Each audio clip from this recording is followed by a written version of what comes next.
Checking and corrections are encouraged. Coffee with a Dog is live streaming now. My dog is your mind's best friend. My dog is your mind's best friend. Wake up, America. You've got a dog that needs walking. That's right, sunshine. Just put on a big pot of strong coffee and get ready to type your little hate mail with your opinions about kumbaya and flat earth insanity. Stand-up comedy? You want stand-up comedy? Well, we've got sit-down comedy. It's time for Coffee with a Dog. You make me laugh.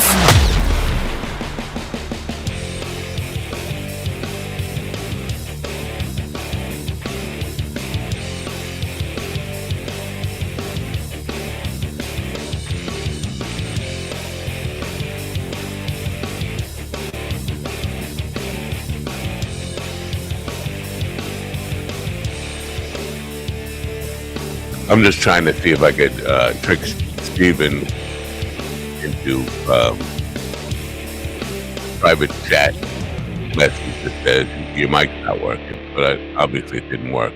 Good morning, Happy New Year, and get that out of my system. It is, what the hell day is it? It's Thursday, January 2nd, 2025. 2025. I gotta say that like Rain Man, 25. Off to a hell of a start already. A couple of terrorist attacks in the United States of America. It's going to get worse. I'm not celebrating that, but if you're surprised by that, listen. There are people who have been calling for civil war for 4 years, and when they finally get it, the little bit of it, what the hell is that? How did that happen? Where did it come from? Well, you've been asking for it. It's like, can I have some coffee over here? Can I get some coffee over here? And they bring you coffee and say, why'd you bring the coffee? Yeah. So the guy in Las Vegas, though, probably one of the most inept criminal/terrorists ever in the history of criminal/crime, terrorism, whatever. Sorry, not funny. It's not funny.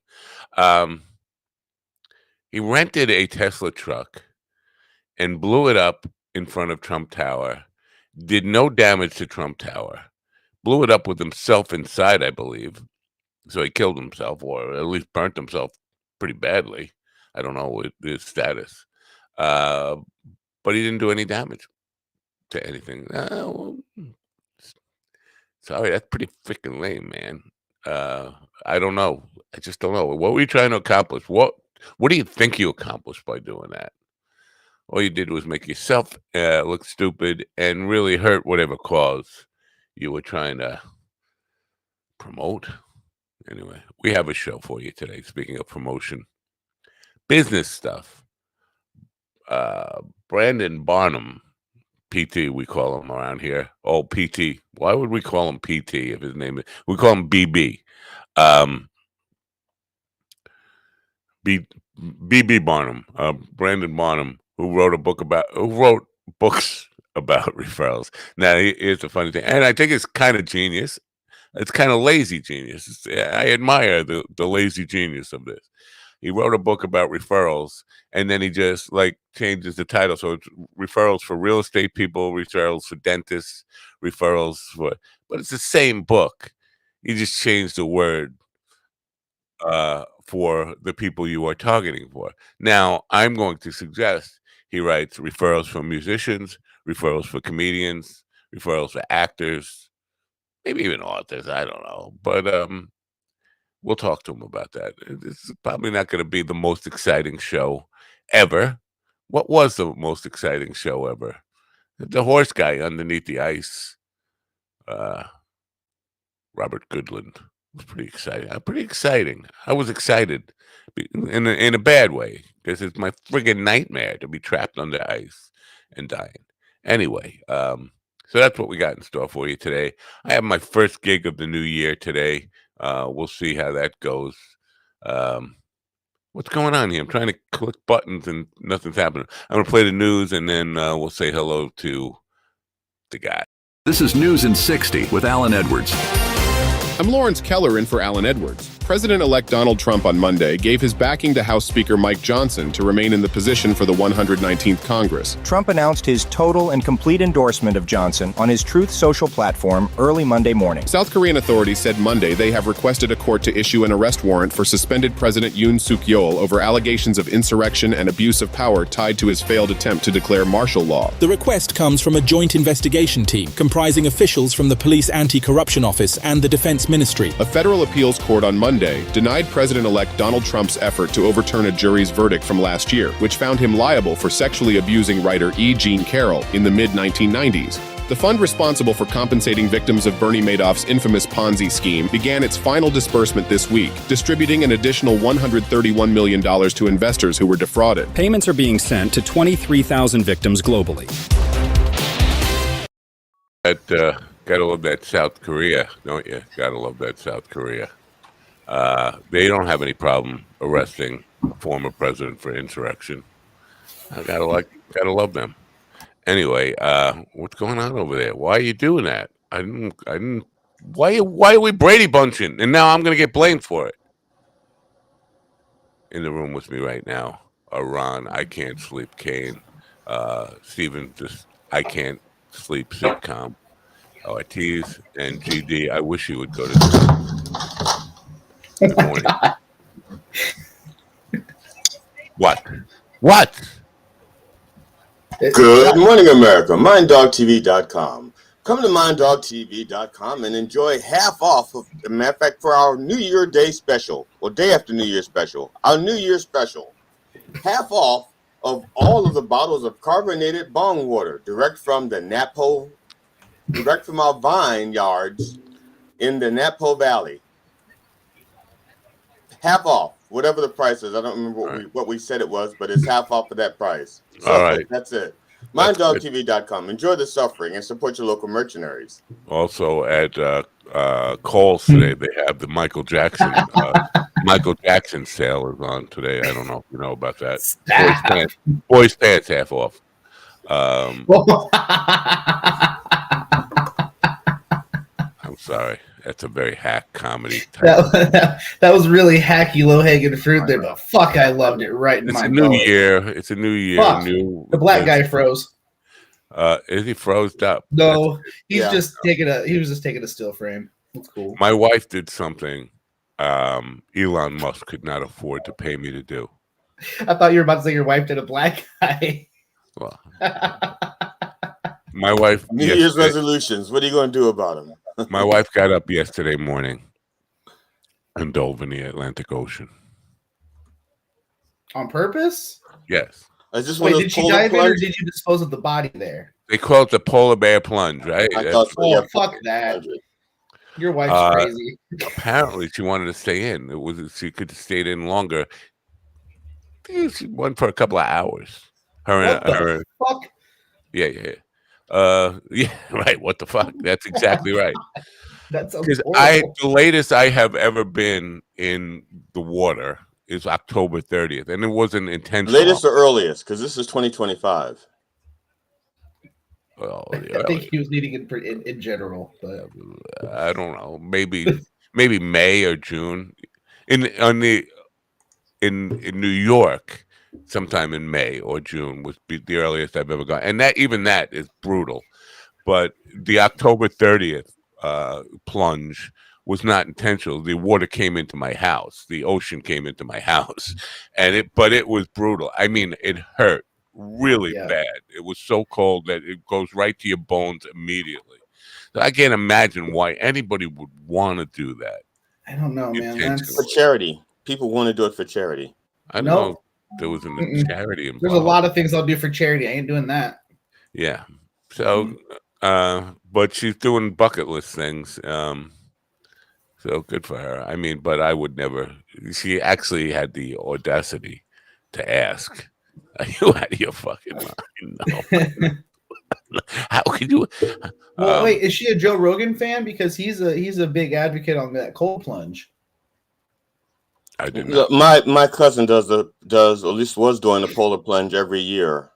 And she's not only is she not a Rogan fan, she's not even white. No, there's some people that do it daily though, is what I'm saying. That was what I was going to say. I don't think I've ever seen a black person do it. We do have. Yeah, they're 5 or 6. I've seen 5 or 6.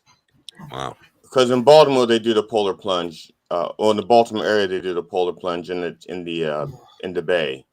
Yeah. Well, it's not as cold. I mean, listen, it's 3 degrees difference, right? Or 2 degrees difference between Maryland ocean water and Long Island. I think there's 6 degrees of separation. All right. Something like that. At least of bacon. I don't know how it works with ocean water. I just wish more people would die during those cold plunges. That way, God! That way they do. Oh, I appreciate you bringing some joy and light to the program. I think I agree with Ron. It would be especially nice. comics, because I'm so tired of seeing these comics like, this is my workout journey. I'm going to change. Like, just hang yourself, and at least it'll be interesting. Well, how would that be interesting? I mean, that's kind of old hat too. I mean, it's been done. Well, as long as they do it naked and they're in the bathroom. That's like stealing Robin Williams' act, isn't it? Why? Like no, man. If you're gonna go out and you're a comedian, someone has to find them, and that way their meat is just hanging on your shoulder. See, I would have gone out a lot like the dude at the Trump Tower, and I too would have lit a car full with fireworks. Yeah. Now, I'm just wondering, I hope he put down enough with the deductible. That Cybertruck to rent that thing, first of all. Dude, when I was booking my rental car for the January show, they had some Cybertrucks and other electric vehicles. It was like $250, like $300 a day. No, thank you. Do they come with free chargers? No. Yeah, no. But so but how much of a credit card do you have to have on to put down to cover in case you blow yourself up? Okay. Dude, I mean, here's the thing. Why would you get the deposit if you're not planning on coming back? Or why would you get why would you care? Well, you have to pay to take it. You have to leave. Well, yeah, that's what I'm saying. He probably didn't care how much it was. He wasn't going to pay the bill anyway. Well, he left his wife home, so she's kind of on the hook for this, right? Oh, yeah. No, she's responsible. Yeah. But if she's insured, then I mean, how do we look? It's okay. Here's the deal. It's a cyber truck. It's a Tesla truck. How do we know that the truck just didn't explode on its own? Because of what they found in the truck. They found you can put anything you want in a truck, and if he changed his mind at the last second, like, I don't want to do this, and the truck goes like, yeah, but I was going to explode anyway. So they do have a habit of exploding, don't they? They do. But I mean, I don't know. The Trump bombing thing is just a little weird in and of itself. I mean, they haven't released a name. They haven't told us the condition of the guy. No, they haven't told us shit. Because versus the guy in New Orleans, we had a name. Narrative. It doesn't. I know it is. It's a completely different narrative, and you can see it 100% plain as day. Because the guy in New Orleans, they had his name, where he's from, who he was with. They knew he was with ISIS. They had every fucking detail under the planet about the guy in New Orleans, but the fucking guy that blows up President-elect's hotel or tries to. Did you say ISIS? Nothing. Did you say ISIS? They said he had an ISIS flag. They said he had an ISIS flag in his truck. Wait a minute, I'm confused now. Didn't Trump destroy ISIS? I could have sworn he told me. But not their flags. He didn't destroy their flags. But and he missed one guy. Or he did not destroy the icing on the cake. Ooh, okay. Now that was some low-hanging fruit there too, Rob. You know what? That wasn't even fruit. I'm sorry. That was just low-hanging leaves. Low-hanging barren tree trunks or something, branches. Now that guy, according to what I've read, I don't know who the fuck knows, but he supposedly served 10 years in the U.S. Army. But they came out immediately and called it an immigration problem. Like, wait a minute, do we have illegal immigrants serving in the U.S. Army for 10 years and not know about it? Are you're talking about about the New Orleans guy, right? Yeah. Yeah, I was confused about that too, because they said he had some sort of military training, potentially special forces training, but then he was an illegal immigrant that came over the Mexican border. Fucking make up your mind. Okay. I don't get what they mean. Look, I haven't read the story, but this is how that's this is how they could probably conflate the stories. There are people who served in the military who are not legal citizens, and part of their path to citizenship is to serve in the military for 10 years. Look, I don't know how long they have to serve. if you can get a work visa for however long you need, it's right. I just want to say conflate reminds me of fillet. I just want to say that. Okay. Well, so in this case, the person could have been a undocumented, a undocumented resident or something. Well, I shouldn't say undocumented, but at least not a citizen. So, but and that's why he blew himself up, because so the door is wide open. I know ISIS has been destroyed, but in case there were other ISIS people out there, the door's wide open for them to just join the army, be all you can be, and then come right in. Well, look, they take white supremacists. Why not other supremacists? I mean, if you're going to be an equal opportunity government agency, which I believe the armed services are, and you take white supremacists, you have to take other supremacists. It's equal opportunity. Okay. Especially if you're going to grant them citizenship eventually, because that's part of the package deal: college and citizenship.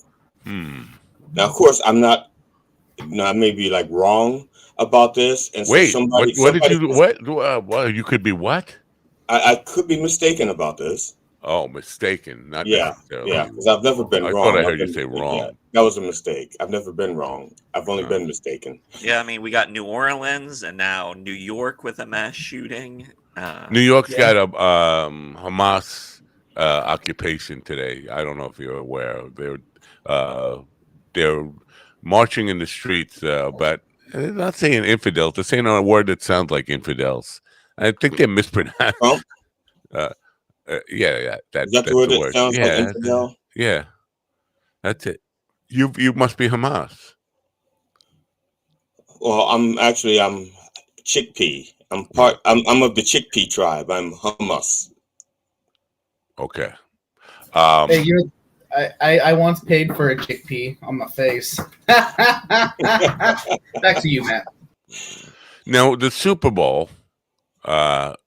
I thought that comes at like the end of the month or the first week of February now, right? Usually it's in February. Late February. It used to be the last week of January, and then something happened, and they pushed it back another week, more playoffs. They add more week to the season. So but they've decided, because something happened on New Year's Day in New Orleans, that they're going to postpone the Super Bowl. I hate to kind of be cliche about that, but don't the terrorists win when you do something like that? No, they postponed the Sugar Bowl.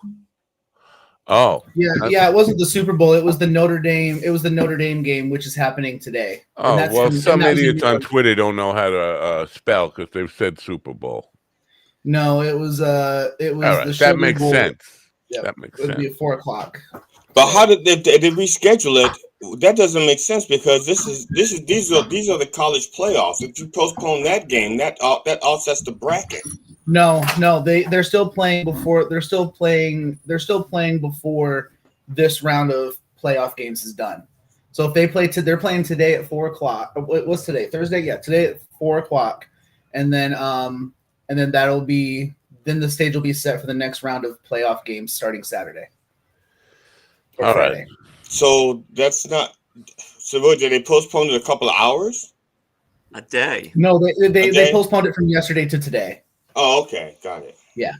So that's just a few hours then. That's just a few hours, like 24, 25? Yeah, just a couple. All right, so the terrorists don't win then. No. They're not even playing. Are the terrorists playing today? They didn't make the playoffs this year. Well, I was gonna say no. Michigan did not make it this year. I knew you was going to do that. That's why I left that there for you. I left it on the field so that you'd pick it up and run with it. It seems like we're poised for something big to happen at the end of the week. The way this week started out. I said the same thing at Open Bike last night. I was like, we are 24 hours into fucking 2025. We've had 2 or 3 terrorist attacks. The Capitol's been struck by lightning a bunch of times. Capitol and the Washington Monument. I think 3 different buildings. Within like 5 minutes of each other. Like, if that's not a fucking omen of what's to come, Yeah, if there is a devil or God, they're both sitting together. It's like, can you believe how dumb these people are? You know what they're doing right now? They're looking at each other going, "Did you do that? No, I thought you did that. That's not your work. No, I thought that was your work." They're like Beavis and Butthead watching Idiocracy, and like it feels like they're sitting up there being like, "All right, let's have this happen. Let's see who blames which of us for what."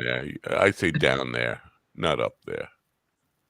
There's no up. It's down. Everything's down. Well, there's a guy in the chat room. I guess he's going back because there's no timestamp. It refers to the comics Polar Plunge. I don't know if he's asking if there is one or asking should there be one. So I don't know, Tom. Who? What is he saying, huh? The Tom Kelly Show says comics Polar Plunge. Thomas Polar Plunge? Like it's a question mark. I don't know if he's. I don't know. You have to be more specific, Tom. Sorry. Yeah, I don't know what the hell you're talking about. My wife went in the water. That's all I know. Yeah, but we're talking. We mentioned polar plunges for other people, right? Didn't we? I thought we did. I don't know. Do we? I don't remember. No. Okay. Sorry, Tom. We can't remember that far back. We've moved on. Try to keep up, Tom. That's not Tom's fault. There's no timestamp. He could have written that 20 minutes ago, and I'm just seeing it. Oh, you're watching the Govs thing? Well, I should watch the Govs thing because their chat room is not integrated in here. 20 minutes ago, we didn't mention the polar plunge. Right. Well, okay, that's me. Like I said, I don't know. I'm not good with time. I can't swim and I can't tell time. We don't get Facebook. This does not integrate with Facebook chat. So if anybody's saying things on Facebook, it doesn't. We don't know. We have this no doesn't clue. integrate with anything. Right. Yeah, that's why I watch. That's why I watch the governor's thing, just in case someone's. I don't want them to feel left out because we respond to the chat. Should feel left out. Get left out. Go. We respond to the chat because we can only see our not only because we have options, I guess, but the chats that we see are the ones that are directly sent to the show right through Ron's email address. There's something called eCam, which I had known about a while. I've been investigating these things. Evmux looks like a possibility. We might be moving to that. Matlock investigating. eCam, supposedly, I'm not sure, but somebody said it's only for Mac. You guys are all Windows dudes, right? So no, I'm a Window. I think Ron and Steven are both Mac guys, right? No, I have iPhone and iPad, but I don't have a MacBook now. So you're basically gay, is what you're saying? Yeah. All right. Yeah. All right. I'd like to, dude. This Windows is fucking garbage, dude. My computer is a piece of ass. All right, so there will be speaking of gay, there will be a gay convention or a homosexual flesh pile-on, I think is what it's called. NFL? Is that NFL? I think they call it an NFL fumble. It's the RNC. It's I believe it's a Friday night. I think it's January 24th in the Giggle Room at in Levittown. I think that's where it's going to be held, and it sounds promising. It sounds entertaining. I think you could probably win tickets, but I don't know why you would want to not just pay the $20 for all that gay frothiness of people could win 2 tickets and then have like 2 or 4 other friends buy tickets to come with you, and that way you can have like your own table and not when share you say come with you. Well, yeah. Nothing makes us all come together like comedy. Right. So Steven right in the name. Steven did a show on New Year's Eve. You can't spell Eve. comedy without come. You can. You can. I spell it GXYTMZ. I spell it COMEDY, not CUM. All right. But C is COME right there. You cannt spell comedy without come. I had my first no show last night. At one of your gigs?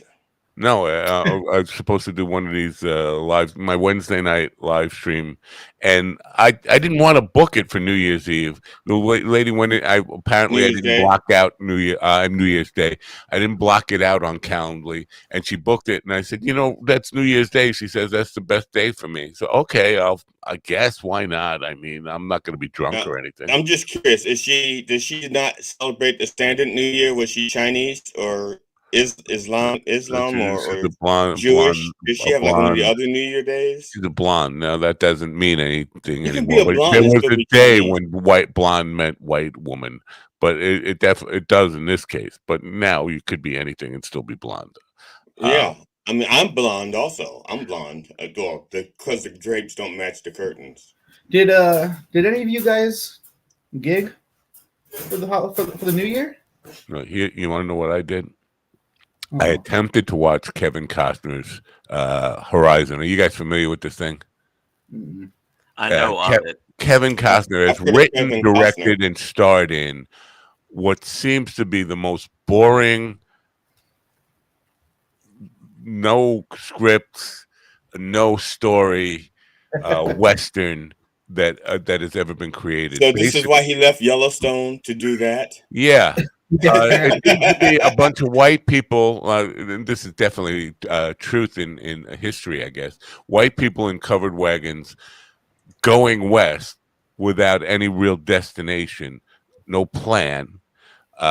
They're afraid of natives, and they get into a lot of fights with natives, but they're also fighting with each other the whole way. And there's really, but it's boring as hell. It's like nothing, no story, you can't really follow it at all. Sounds like a prequel to Yellowstone. I felt like I took a lot of drugs. Like, wow, I must be really fucking stoned here. But the kids used to ask me why I did not like to watch period pieces. Yeah. Ew. Yeah, I know. This is years ago. And I told them, I said, because I honestly believe that period pieces is Hollywood's way of making white-only movies. Movies without having to put black actors in it. That's... Oh, time period. Oh no, there was some black people in this. Yeah, but they don't have to have a lot of them. They can have like one or two. Yeah, right. They don't have to have like well, why didn't you have like a black sidekick, or why didn't you have a black co-stars? Because there weren't any blacks in the 1800s, or there weren't any blacks in the 1500s.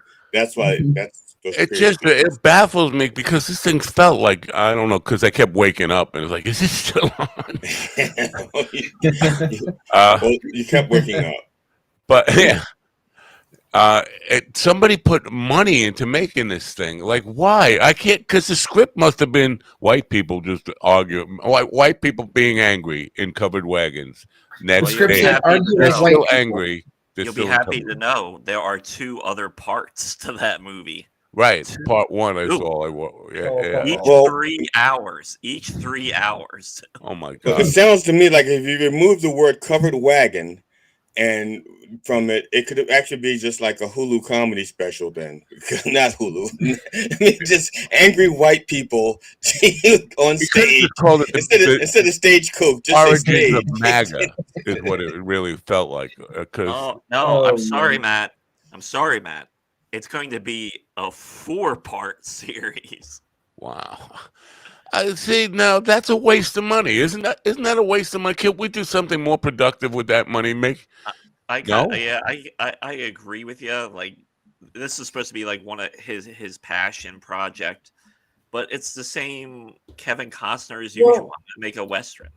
We've seen what happens with passion projects. For example, Passion of the Christ. Passions of the Christ was one. What was the other one I was just about to bring up? John Travolta did one that was loosely based on Scientology. That was his passion project. That was a flop. Battlefield Earth. Yeah, and then you have the only one that actually turned out decent was Deadpool. That was a passion project for who? Ryan Reynolds worked for 15 years almost to get Deadpool off the ground and going. Wow. And then he leaked the test footage to get people excited. Weren't some there was a I was gonna say there was like the Batman, I mean not the Batman, but DC initially to get those superhero movies on. There's like this one guy, I'm trying to keep bought. Zack Snyder. Yeah, he bought the rights of the comic book, I think, or so was it, or the rights to the character, the film rights to the character, I think. And they kept trying, he kept pushing it and pushing it and pushing and trying to get people to buy it, so they could make the movie. And was it DC or was it a Marvel thing? I thought it was DC. Yeah. Actually, this is where Bill Rhodes would be handy because he's the historian. This is something he could help me out with instead of correcting me on shit that I'm right on. Help me out with shit I don't know. Well, for everyone that's watching, what GD just did, he did an impression of the Windows flashlight when it's searching for something. I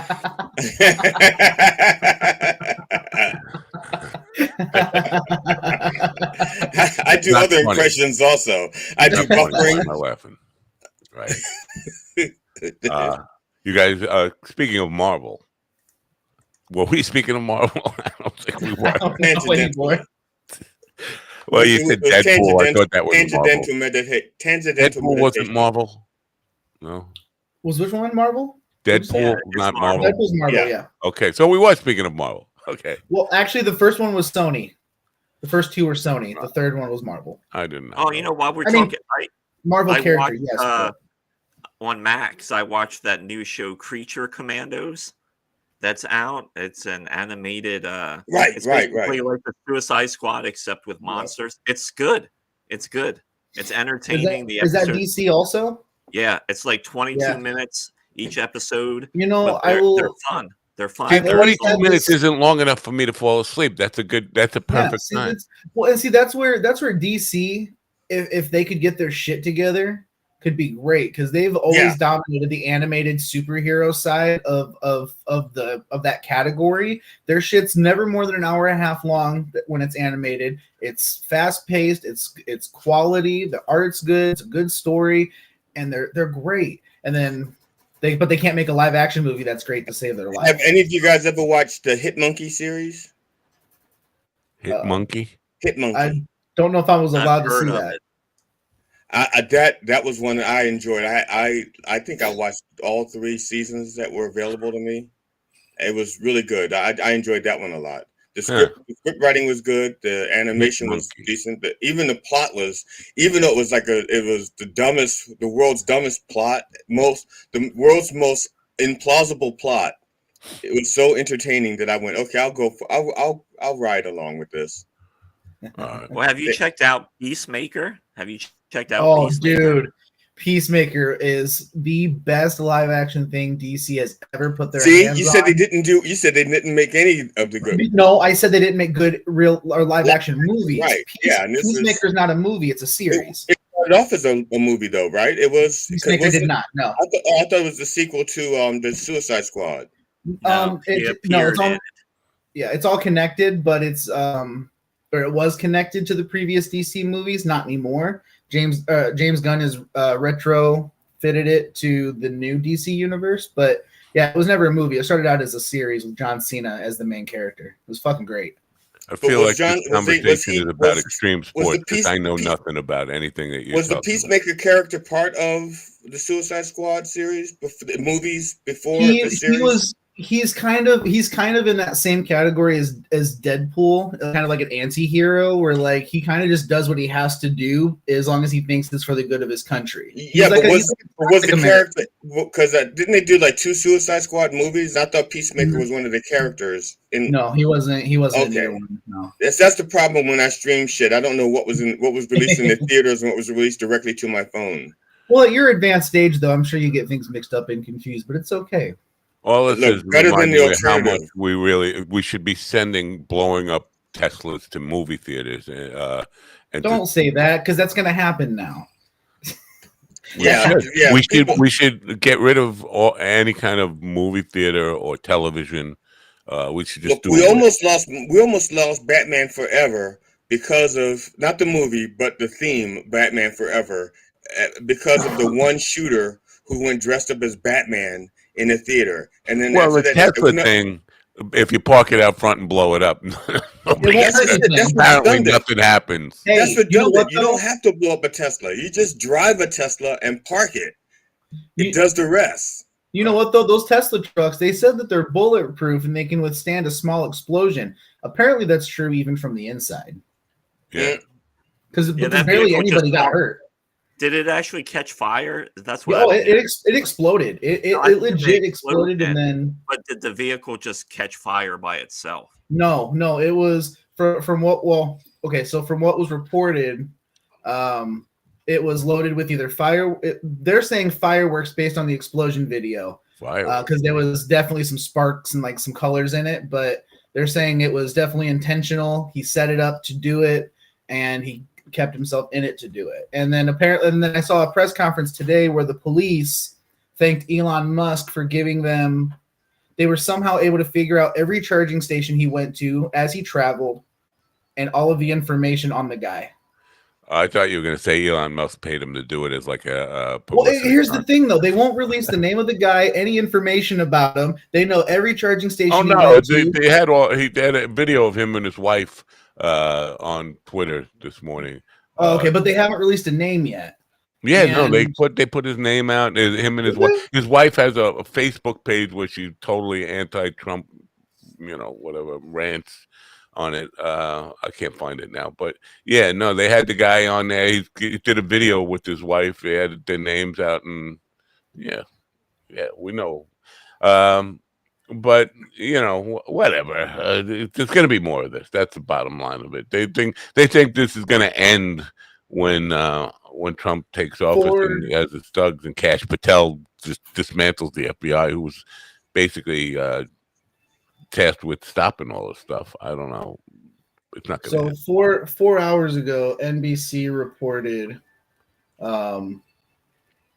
They reported no name yet, and that they are investigating a potential military link between the two suspects from Vegas and from New Orleans. That there might be a connection between them.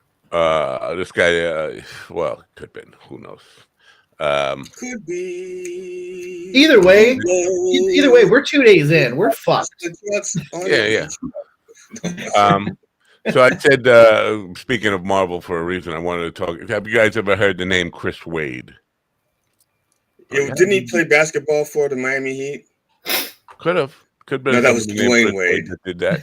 I almost thought you were right for a second, but you're right. No, I know. I knew it was Dwayne Wade. This kind of ties into what Stephen just said about Elon Musk knowing everything about that one truck, being able to track everything. Chris Wade is a guy who was full pardon by Donald Trump in his last month.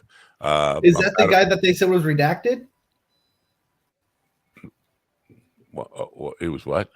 No, they didn't do it twice. They didn't do it twice. It was just redacted.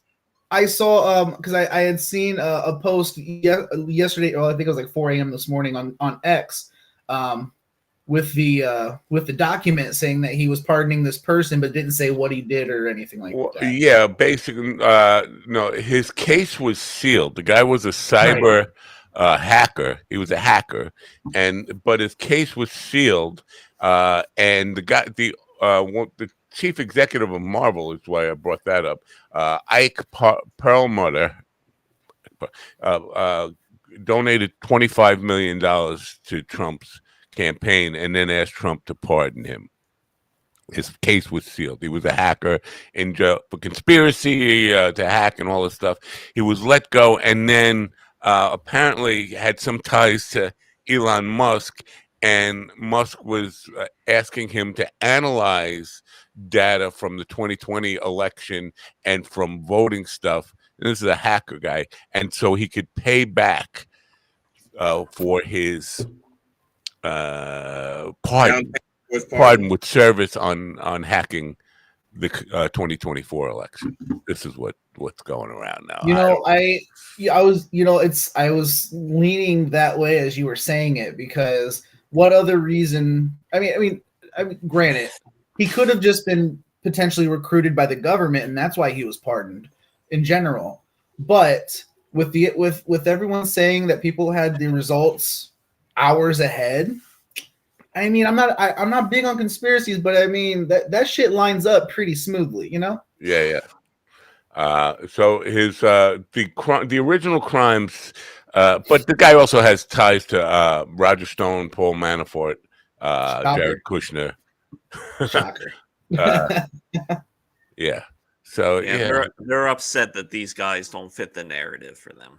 See, they're not. See, the Trump administration is not going to drain the swamp. They're just going to rebrand it. So they're going to stop calling it a swamp. They'll probably call it an Everglades or something. Yeah. So my basic thing is I'm still on this idea that the election was hacked. Especially with Musk telling Dana White and Rogan before the election, hours before all the results were in, that what the numbers were and all that stuff. And then you hear about this guy being part of the mix. This guy who was Mr. Genius Cyber.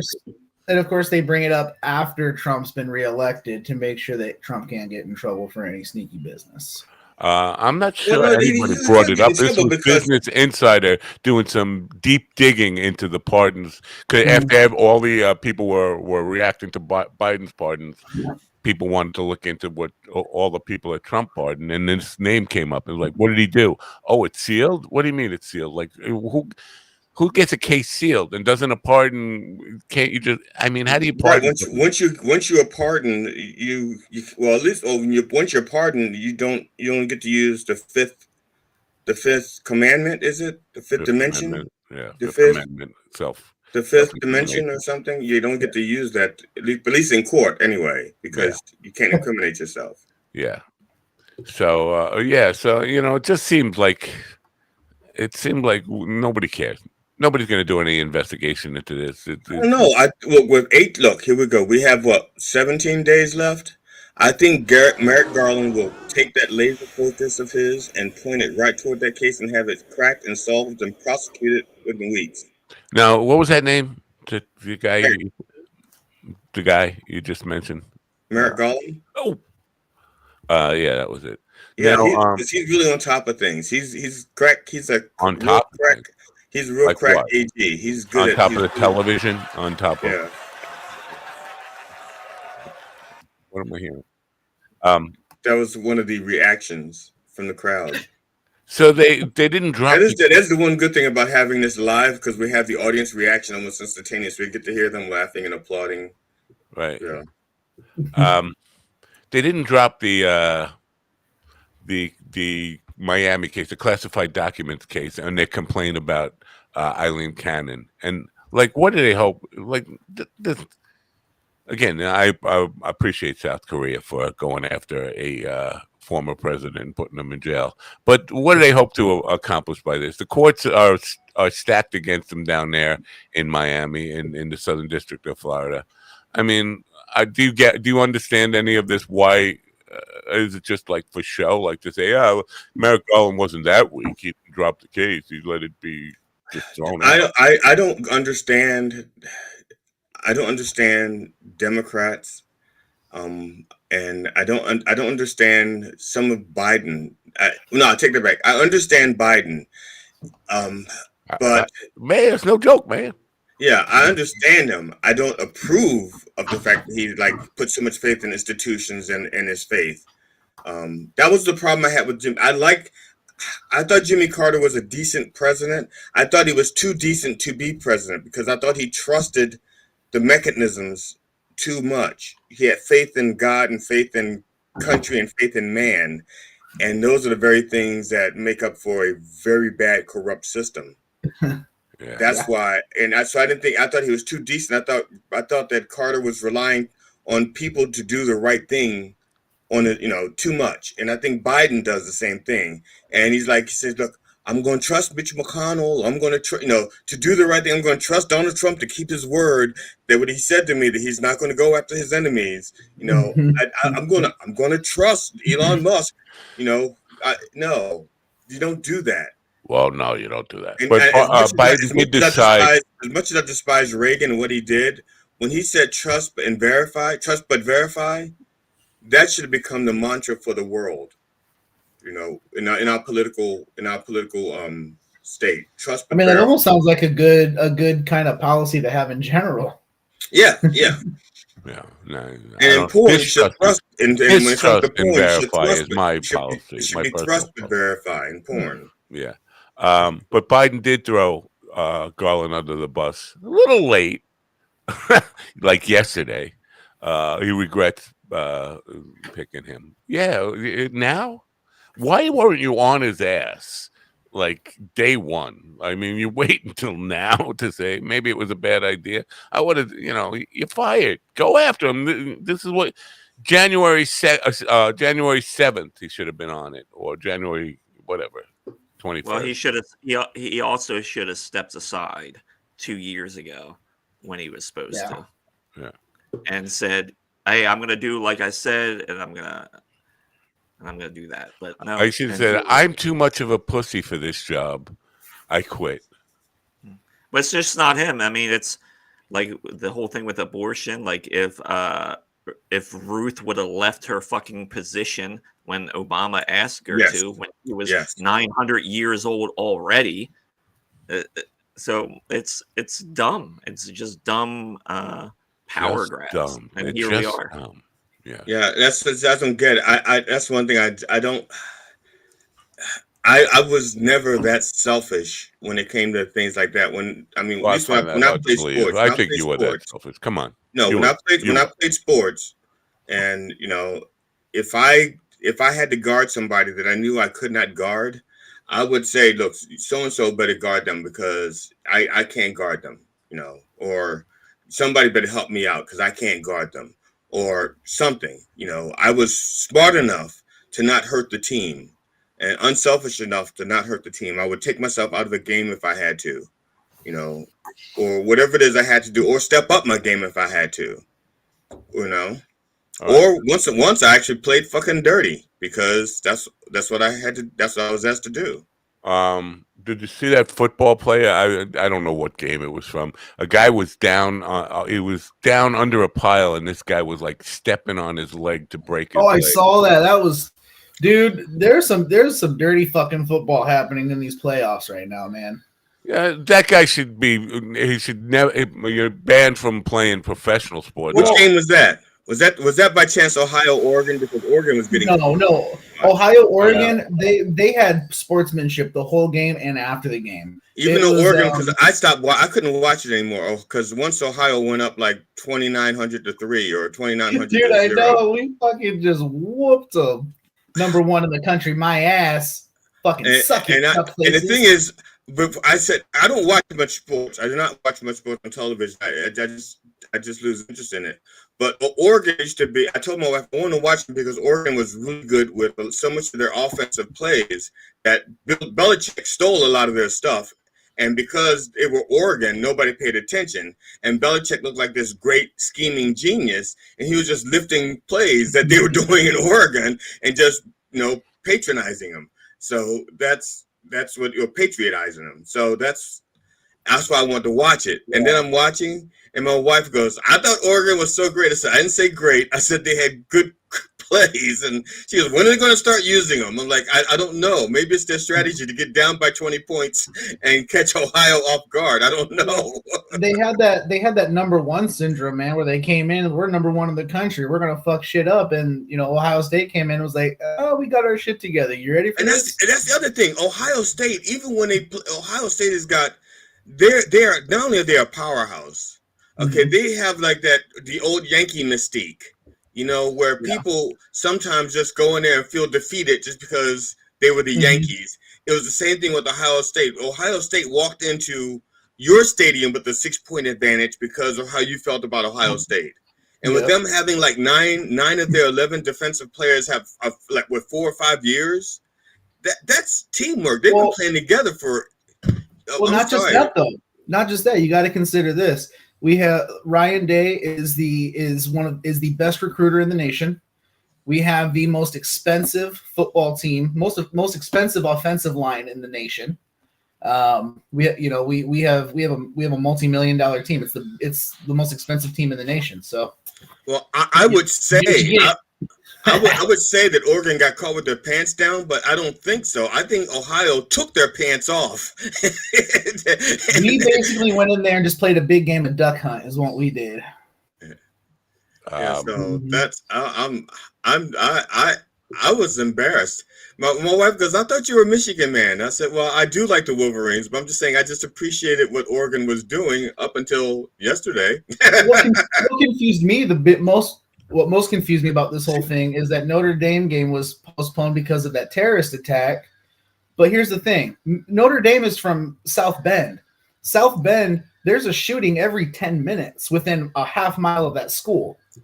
So I think they're being pussy. Is that a Catholic thing? The shootings? I mean, it feels very much. Yeah, because they're mass shootings. Yeah. So well, here's the thing: South Bend is so bad that Notre Dame has their own police force, like full, not security, like a full-on police force, and their own post office. So, like, they don't like to use the outside city for a reason. Yeah. My problem with college football is there's just too many teams to follow it. It's just so confusing. They're probably I don't know. Well, that's the thing about college football. You don't follow every team. You follow. You follow the school that you went to, or your alma mater, or whatever. And then the rest of the schools suck. It doesn't matter who they are; they suck. I only follow the top 25 teams. So that's a lot of teams to follow. I mean, and especially football's not like baseball. There's 49 players on a team, right? Or 50 players, whatever it is. It's to know all the players and everything. It's just too much. There's too much. I can't remember all those names. I barely remember your names, Hal, Benny, and Tom. Speaking of Hal, Benny, and Tom, Mick Delaney said, "Good morning, Hal, Benny, and Tom, and Mine Dog."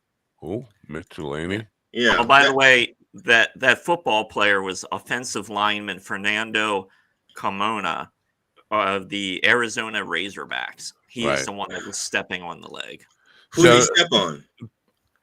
He stepped on somebody named A Bug. Yeah.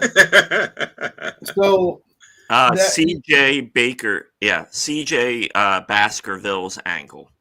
Wow. There's been several of those that's happened this season. And in fact, Notre Dame this season, one of their players got caught legitimately punching a dude in the fucking face of the helmet, while he was down. That is why young kids should not watch ESPN Classic, because that's how they learn this stuff. They learn that stuff by watching Dick Buckus. They learn that stuff by watching Carl Eller. 100% that these guys are all inspired by the old school dogs that used to fucking just destroy people. Like, for example, the targeting hits that they're doing now when quarterbacks go down and the defensive players are just coming in and just fucking smoking them. Get your best view of shit out of my face. I mean, Deacon Jones. Deacon Jones was so ferocious. He had a move that was so ferocious that they banned that move from football. That's how the Coke bottle. Oh no, that wasn't Deacon Jones. I'm sorry. Deacon Jones used to ear slap. He used to slap the ear holes on the helmets, and that would just ring their fucking bells.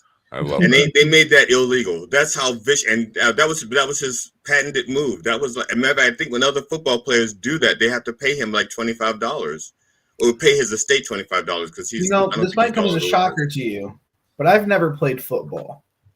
What? Wow. I know. Why not? On the flip side of that, scared of being tackled. Super scared of that. But you know how many times I've had a doctor walk into the room and be like, oh, man, you're a big guy. You a football player? And I'm like, did you not read my fucking file? If I were you, I would have got a helmet. You couldn't find a helmet to fit. Is that why you could have played in the leather helmet league? Yeah. And to be fair, if he came in and said that you didn't play football, it's 2024. That could be insulting too. It's like, what? I can't play football because I'm in a wheelchair. You insensitive motherfucker. That's right. Ron, you get the award for the first one to get it wrong. You just said 2024. Well, that's when it happened. Yeah, but when you were in the doctor's office, it was 2024, and that's what Ron is saying. That's you haven't been to the doctors this year yet. Don't be making excuses for him. He just wrote a bad check. No. First of all, my last name is Fenderson, not Glessner. I support Ron. I love Ron. I'm going to back Ron 110% until someone else tells me not to. I too want to give Ron back shots. I mean, back support. Yeah. Matt Livelsberger. Oh yeah. Wasn't that your maiden name? Littleberger? That Matt Livelsberger is the guy who blew himself up in the Tesla in front of Trump Tower. Well, the last name like Littleberger, I would have too. Livelsberger, he was a Green Beret, Special Forces. Don't you mean Hamburger Helper? So both these guys were Army. Both of them trained at Fort Bragg. And they're trying to draw some connection between Fort Bragg and these guys, and terrorism. Whatever. Now, for those of you people who are not military aficionados, Fort Bragg is named after Commander McBragg of the Tennessee Tuxedo series. Just so you know who Bragg is. And Luigi is still being charged with terrorism. Not quite the same. Dude, that's what blows my fucking mind. I had this conversation yesterday. How the fuck is a dude that just commits murder being charged for a terrorist attack, but then these two people do a legit terrorist attack, and no one's saying these aren't the same. What? Well, here's the thing in the Luigi case is because in New York, in order, if I'm wrong, I want someone to correct me if I'm mistaken. But in order for them to get the murder one rap on him, it has to be a terrorist tie somehow. And so then you have to start to make the links. In other words, they really wanted to get him on murder one. But here's my question: what if that's the case? It sounds like they're connecting like his planning into it as part of the terrorist thing. But what's the difference between that and premeditated murder? I think one carries a stiffer penalty and sends a tougher message. I think maybe with one you get out, you get paroled. On the other one, there's a way around not having the death penalty in New York. Yeah, there is a way. You just put them on the subway and make them ride the subway all day, sooner or later. No, the way to get around the death penalty in New York is have the police do it before they take them into custody. Did you see that video? I think it was Christmas Day. This is how long ago. Where 10 cops beat a guy to death. The guy was already in handcuffs. Yeah, I saw that. Right, yeah. And they beat him to death. First of all, it took 10 of you to beat a guy in handcuffs to death. That video was so hard to watch. And they were smiling and being happy about beating a guy to death. Yeah, they were laughing, having fun, shoving shit down his throat, beating him, kicking him. And I'm just like, and the thing is, it was black and white cops. Like, it was fucking so hard to watch. And oh God. See, people don't trust the cops in general. That's why. Yeah, when it comes to police officers, you can almost throw out race when it comes to racism. Okay? Yeah. Because it's a mentality. It's once police officers and law enforcement are their own race. It's not a skin color thing with them. For as long as you are, they're all blue. It's a blue thing. Right. And they're all blue, and then they see colors as long as the colors are not blue, But yeah, black people, minorities, poor, sure. Mm-hmm. Do you know anything about Adrian Dittman? He was a running back for the Minnesota Vikings, wasn't it? Oh, that's Peterson. I'm sorry, Adrian Peterson. Could have been anything. It could have been a superhero. It could be anything because I think he's fictional. He's Elon Musk's John Barron, if that makes sense. He's got a Twitter account with 206,000 followers, but this is Elon's burner account? It's Elon's, yeah. Mm-hmm. Yeah, they I think they confirmed it when he shared a screenshot of his thing, and you can see the little profile picture in the corner. Yeah. It's just so weak. It's so weak to be to create a false persona to agree with yourself because you need people to believe that at least one person is on your side all the time. That was Trump. Wasn't that created though before he was involved with Trump? He's just narcissistic and has to be right. Could have been. Yeah. I'm not going to. I can't fault him for that because the Dr. Reverend Jelly Roll has his own account, and quite often he agrees with what I do. I mean, quite often he gives me the hand, thumbs up, because like that was really funny, GD, hilarious. And I also support his efforts, and I'll say that was really funny, Reverend, or that was good. So Reverend. basically, you're like Elon Fenderson without the bankroll. Elongated Fenderson. All right. Let's listen to news, and then hopefully we'll have a guest in the next hour.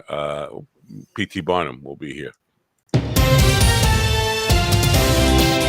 I'm Lawrence Keller in for Alan Edwards. A federal appeals court on Monday denied President-elect Donald Trump's effort to overturn a jury's verdict from last year, which found him liable for sexually abusing writer E. Jean Carroll in the mid-1990s. The Second U.S. Circuit Court of Appeals ruled that Trump has not demonstrated that the district court erred in any of the challenged rulings, and found he has not carried his burden to show that any claimed error or combination of claimed errors affected his substantial rights as required to warrant a new trial. Liam White reporting. South Korean authorities said Monday they have requested a court to issue an arrest warrant for suspended President Yoon Suk-yeol over allegations of insurrection and abuse of power tied to his failed attempt to declare martial law. The request comes from a joint investigation team comprising officials from the Police Anti-Corruption Office and the Defense Ministry. The team is seeking to detain Yoon after he failed to respond to 3 prior subpoenas for questioning about his December 3rd martial law declaration. Similar arrests of former leaders such as Roh Tae-woo, Chun Doo-hwan, Park Geun-hye, and Lee Myung-bak occurred only after they left office. Benjamin Wright reported. President-elect Donald Trump on Monday gave his backing to House Speaker Mike Johnson to remain in the position for the 119th Congress. Trump announced his total and complete endorsement of Johnson on his Truth Social platform early Monday morning. He praised the Louisiana congressman as a good, hard-working, religious man and expressed confidence that Johnson will do the right thing and we will continue to win. Jim Kender reported. This is the latest news headlines. Yeah. The funeral for former President Jimmy Carter, who passed away on Sunday at the age of 100, is scheduled for January 9th at Washington National Cathedral. According to the Carter Center, Carter will also lie in state in the U.S. Capitol Rotunda after Congress extended the invitation to his family. The 39th president, a peanut farmer's son who rose to the nation's highest office, died at his home in Plains, Georgia, surrounded by loved ones. He had recently become the longest-lived former U.S. president. Jessica Oakley reporting. 3 high-end watches, including a $9,000 Rolex stolen from actor Keanu Reeves' Los Angeles home, have been recovered in Chile, police said. Chilean authorities reported that a man was arrested in Santiago on Saturday in connection with the theft as part of a larger local operation. The suspect, whose identity has not been disclosed, is now in custody. One of the recovered watches is a Rolex Submariner engraved with the John Wick actor's name. Kevin Sanders reporting. The fund responsible for compensating victims of Bernie Madoff's infamous Ponzi scheme began its final disbursement this week, distributing an additional $131 million to investors who were defrauded. Payments are being sent to 23,000 victims globally, bringing total recoveries to 94% of the losses suffered. Federal prosecutors noted that the majority of these victims were small investors who lost less than $500,000 in the massive fraud. Kyle Norris reporting. And that's the latest news headlines with Alan Edwards. How long ago was that? I said get out of here. Was it 2000, like 2003 or some shit? I think it was even before that. I don't know. It feels longer ago. What? Wait, Bernie Madoff was he part of Enron or was this his own thing? Yeah, this was his own thing. He was then, the New York I'm guy. thinking of Enron then. Sorry. Don't ever think Enron. Yeah, I'm gonna have a conversation. I'm gonna have a conversation with a friend who was tied into that Enron thing. I think he's still down there doing trading and stuff, but he wasn't part of. But I reached out to him. He reached out to me to say Merry Christmas, and I said let's talk after the New Year because I really want to talk about this Enron thing with somebody because I think they got some things wrong. Bernie Madoff was 2008. Wow, it's more recent than that. Oh, that's why it didn't stick in my head. I was only 17 when that happened. I didn't give a fuck. Everything, life goes by too fast. It does. Now, but he died in. It says he died in prison in 2021. Mm-hmm. So where's the money coming from to pay these people? Probably his estate. Oh, okay. Would be my guess. He probably died, and they probably just took everything.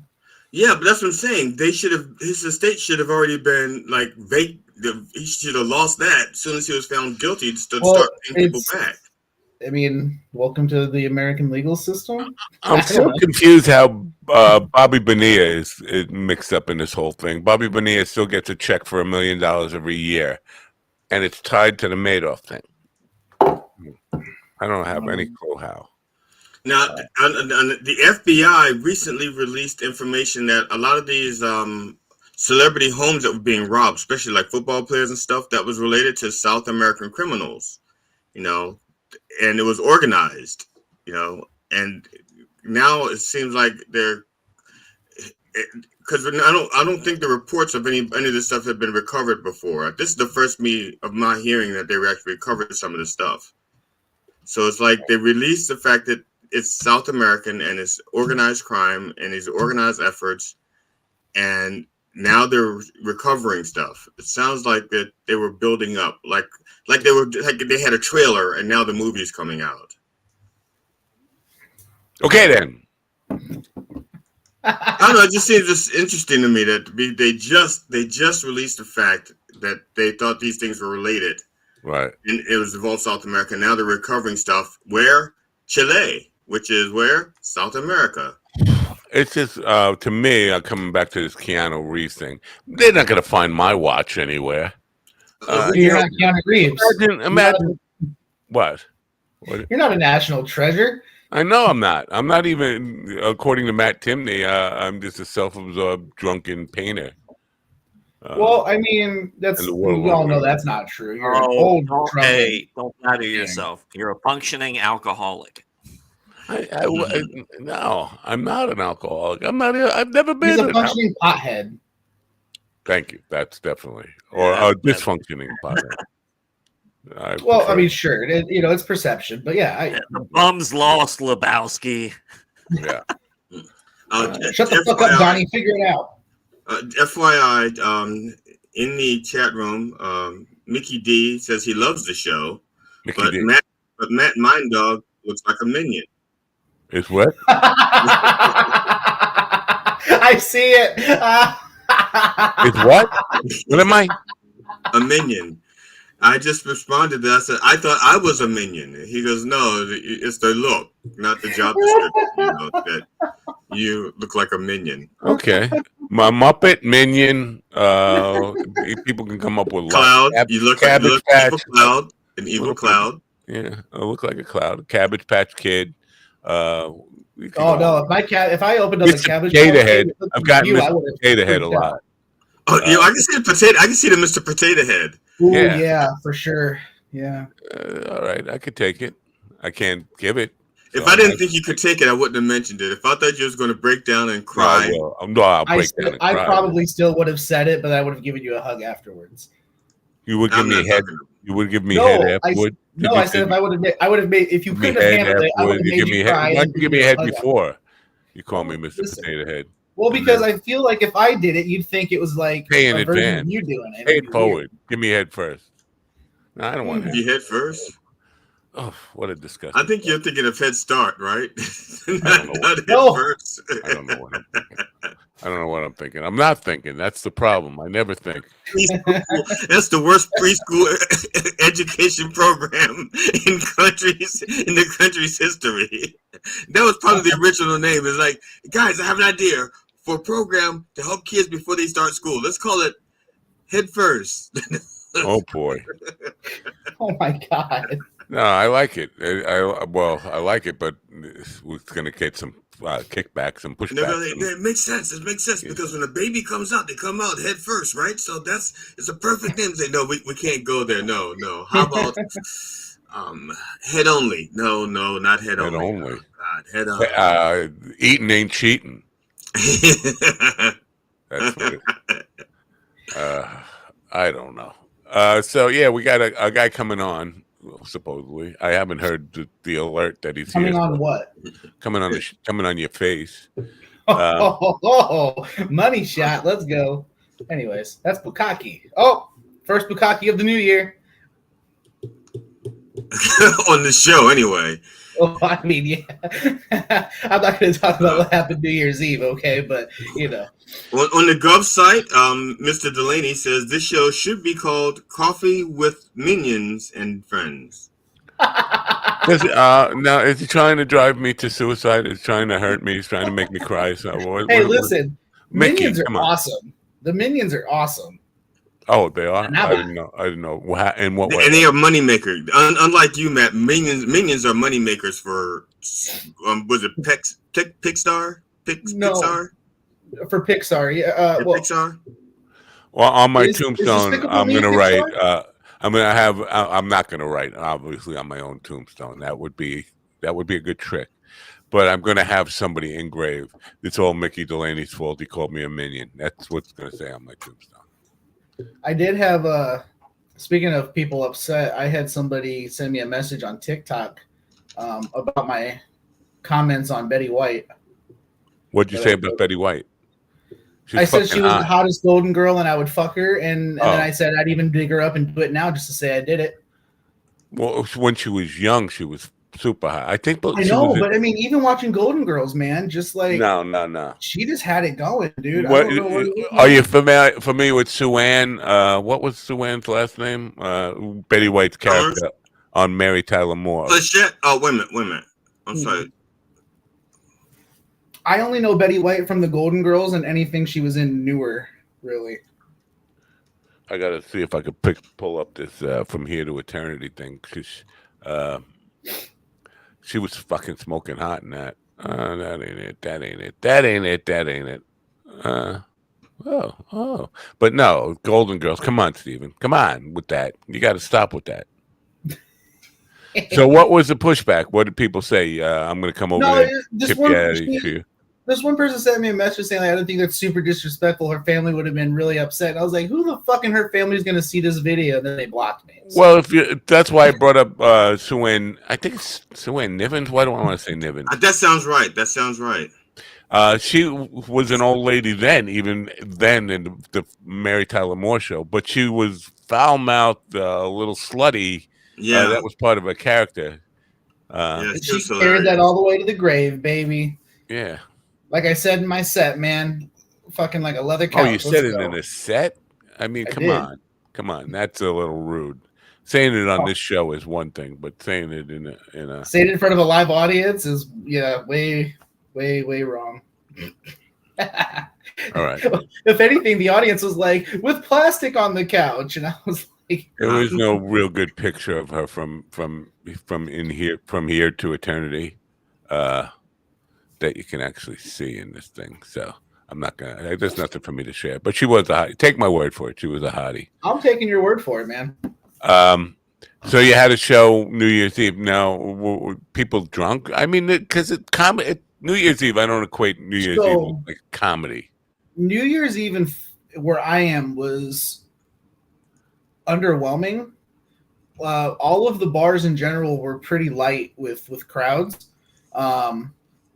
We had almost as many people in the show that was in the bar next door. So I mean, it was. Yeah, I would agree. We went to our local bar and it was busy, but not like. Yeah, there was a good crowd and like people were drinking and having fun, but it was not like 3-4 years ago maybe where like everybody would go out for New Year's Eve. Like, yeah, not around here, but. It was a good crowd though. Yeah, they were drinking, they were having fun, they were there to have fun, and I never really got the whole New Year's Eve thing, like why that became a thing, a reason to go out. To me, it was always a reason to stay in. Like I'm not. Well, it's to end the year on a positive note. Like the year sucked. A positive note will be away from people. I think I've told you the story. If I did, fuck me, fuck you, fuck us all. I think it was 2006, 2005, New Year's Eve, and the band was playing this place called the River House in Freeport, New York. And New Year's Eve, it becomes New Year's at 12 o'clock. My balls dropped, and everybody got up. Kissing strangers. Everybody wants to kiss the band. Like, no, come on. I got a herpes. Whatever. I had one lady make a move, and I was like, you heard me. I'm married. Back the fuck off. Right. So there's this woman comes up, and now in the time I'm like in my mid 40s, like I'm probably like 45, 46 years old. This woman comes up, she's 80 years old, and she grabs me, and she sticks her tongue in my throat, and I could feel her man beard, like she needed a shave. Did it taste like denture glue? It tasted like puke. I think it was my puke. But did you smell like Bengay and shame afterwards? When I think about it, all I can remember is the beard. The man, she had like a rough old man beard. I don't know if your grandfather ever picked you up and hugged you, but sandpaper face. That's what it was like, and it's like, and I remember Mikey laughing very loudly. I have a story, and I think I pushed her away. I said, "Get out of here!" I think that's what happened, but. So obviously that's a traumatic thing. So I would hate New Year's after that too. My ex-wife's mom, when I first met her, she came to the door, and I swear to God, I thought it was her dad. She had a beard that powerful. Yeah. I remember a couple of aunts who had like depilatory cream. They would like, because they were getting a mustache, so they would put like that stuff that supposed to burn your hair off your legs. They would put it on Nair. Nair. That's what, or neat or something like that. Yeah, but it would smell. That stuff would smell like burning hair. Nothing worse than. I mean, I've been around dead bodies that have been laying in the woods for a few months. Smelling hair is even worse than that. Burning hair. Yeah. Looks like, I guess, he's not going to show. Good for him. Good for him. PT. I do not appreciate this.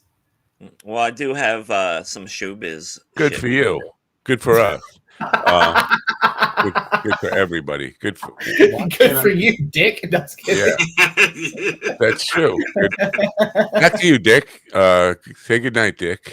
Yeah. All right. Showbiz. And now, bringing you the latest in entertainment news from global. Hollywood, New York, and East Bumfuck, Montana. Here's our chief entertainment correspondent, Ron Kane. Ladies and gentlemen, it's showbiz. Or reasonably factually. Welcome to Minucci's. Yep. It's 2025, so eat at Minucci's. New Year's Eve at Minucci's was special. Only 15 people got sick this year, so good for them. Keep eating at Minucci's. All right. Now, Ron, just out of curiosity, are those two creatures behind the creature in the middle, are they like on the menu next? Is that like fresh? You know, are they guaranteeing fresh meat? Is that why it's like are those horpos? Like horse hippos? No, they this is supposed to be an elephant and a donkey. And this is what it came up with.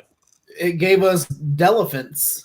And the guy in the middle doesn't look like either. It looks more like something from one of the Planet of the Apes. Yeah. A rejected character from Planet of the Apes. You never know. You never know. Let's go here. First story is Liam Payne, singer of One Direction. He died from the pink cocaine. So now there have been 5 people charged in his death. This seems to keep growing. So I'll keep you updated. But there are currently 5 people now charged with his death. Now he died out of pretty much from falling or throwing himself out of a window. So are they saying the cocaine contributed to that? Because the cocaine didn't kill him. It's the cocaine, then I guess the people involved. This thing is still growing hair, and it keeps getting bigger. So who knows? But the way this is going, there could be 10 people charged. Any of them driving a Cybertruck, a Tesla Cybertruck? Known life destroyer is also known as Neil Young, is backing out of Glastonbury because it's too corporate for Neil Young. But everyone should know this because Neil Young is known for destroying lives, and so this isn't a surprise. Wait, can I have another example of a life he's destroyed? I just besides his own. Mine. Everyone that's listened to him. Crosby, Stills, Nash.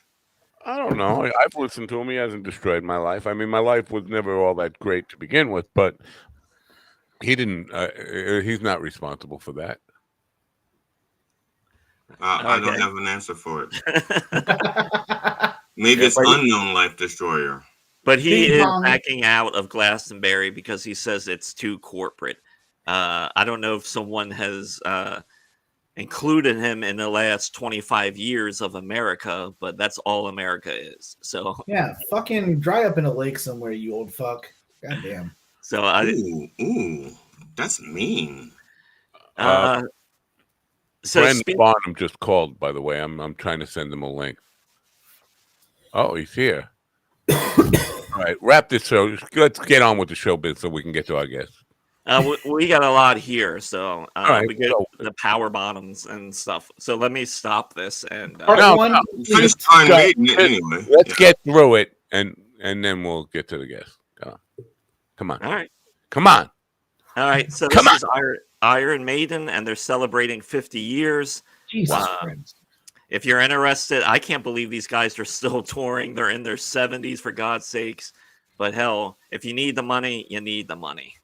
I'm surprised that they're still calling themselves Iron Maiden. By now, they should be like, what, ferrous oxide or something. Rusty old lady. It's surprising, but hey, if you want to go see him, go see him. Now, give me the big, because there was one big hit they had, one big like moneymaker song, right? Do you remember what it was? Run for the Hills. Jungle? Was that them? I don't know. I think it's Run for the Hills. I thought it was something about monsters or something. Maybe I'm wrong. All right. Yeah, I think it's Run for the Hills.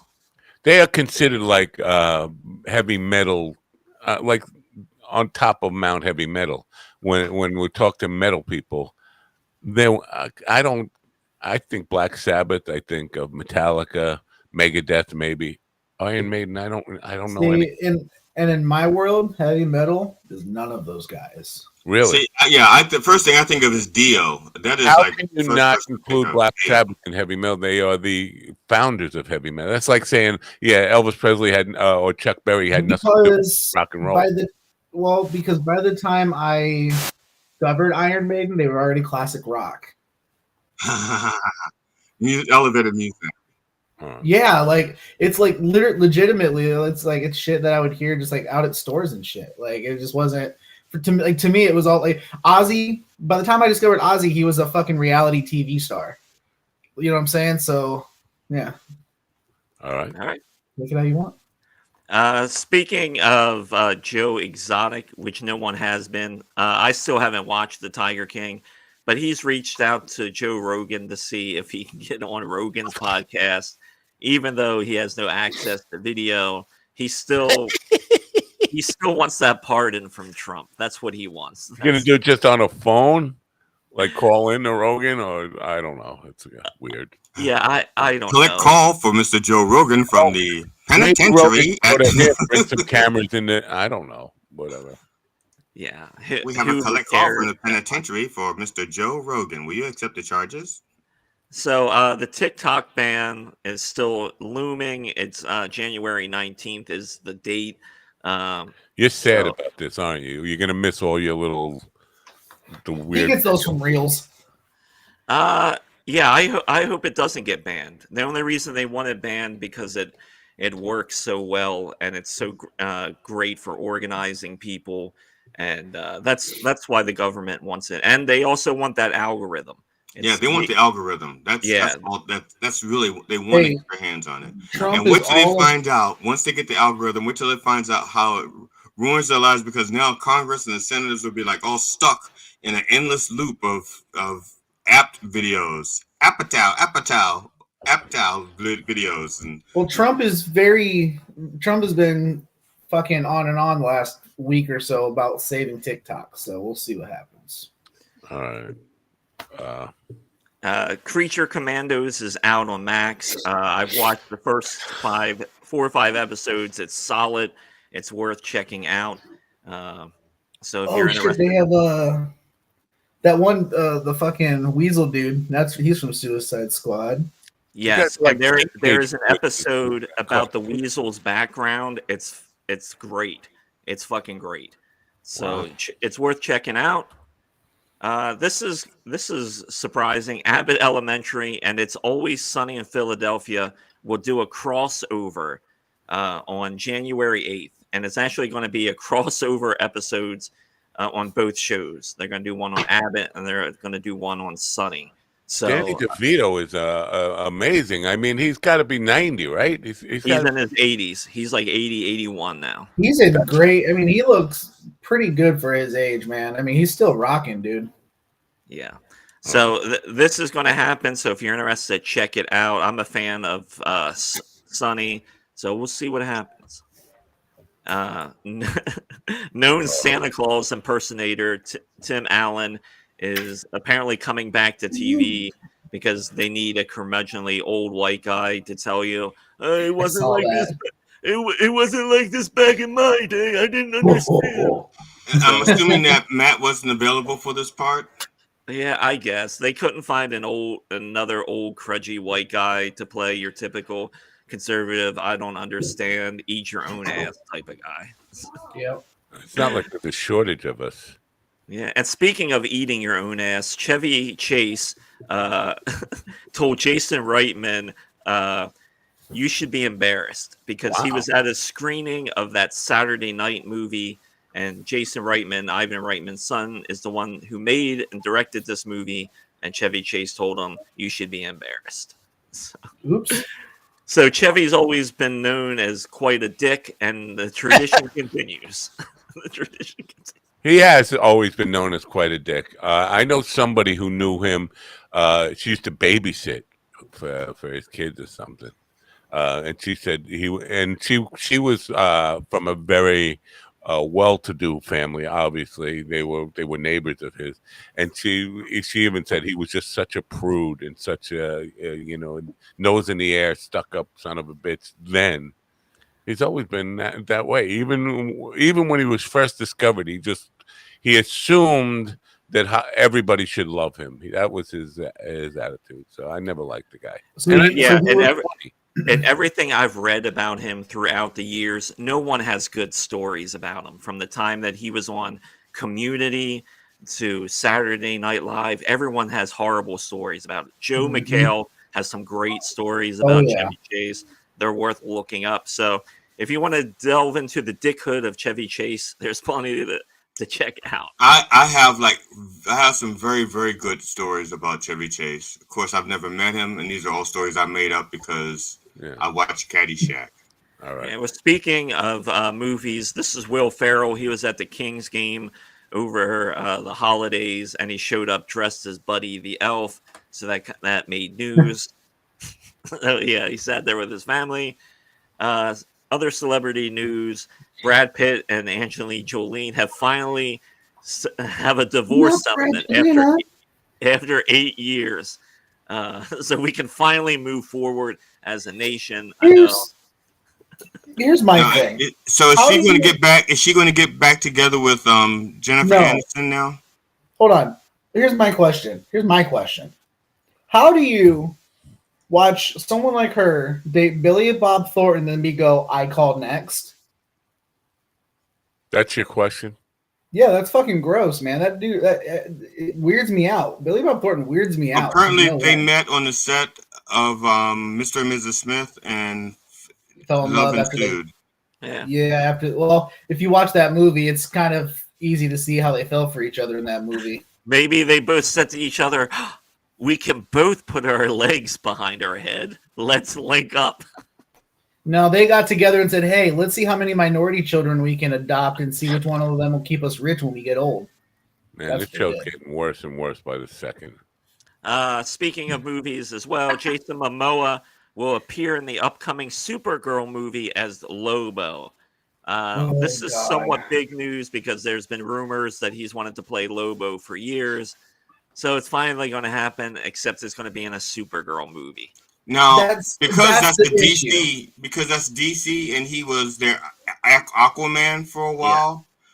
I mean, this is almost. It doesn't matter anymore because all of the old DC movies are no longer canon. They're no longer included in the new DC universe. Everything except for Peacemaker is no longer applicable to the current new DC universe. So that Aquaman doesn't exist in this universe. Well, thank God. I didn't think he should have existed in that universe, but okay. Then other news, Batman 2 has been pushed back again, this time to 2027. So if you were hoping for next year, it ain't happening. So one of the rumors behind this. I was hoping. Well, next year might be good because I might be dead by then. But as long as it waits until after I'm dead, I will be happy. So the rumor behind the reason this was put, the rumor is because they're trying to get this director and everyone to agree to include this Batman in the new DC universe. But haven't there already been like 20 Batman movies that call it Batman 2? Every Batman movie is its own universe, its own. They're like their own comic book series, basically. Like they're their own thing. Right. So Batman 2 should have been the second one made. Is all I'm getting. Well, Batman 2. Well, there's already been there's never been just Batman. There's Batman, then there's Batman 2. The other ones were like Batman Forever, Batman and Robin, Batman Returns, Batman Returns, Dark Knight, Batman. All right, Dark Knight, Returns.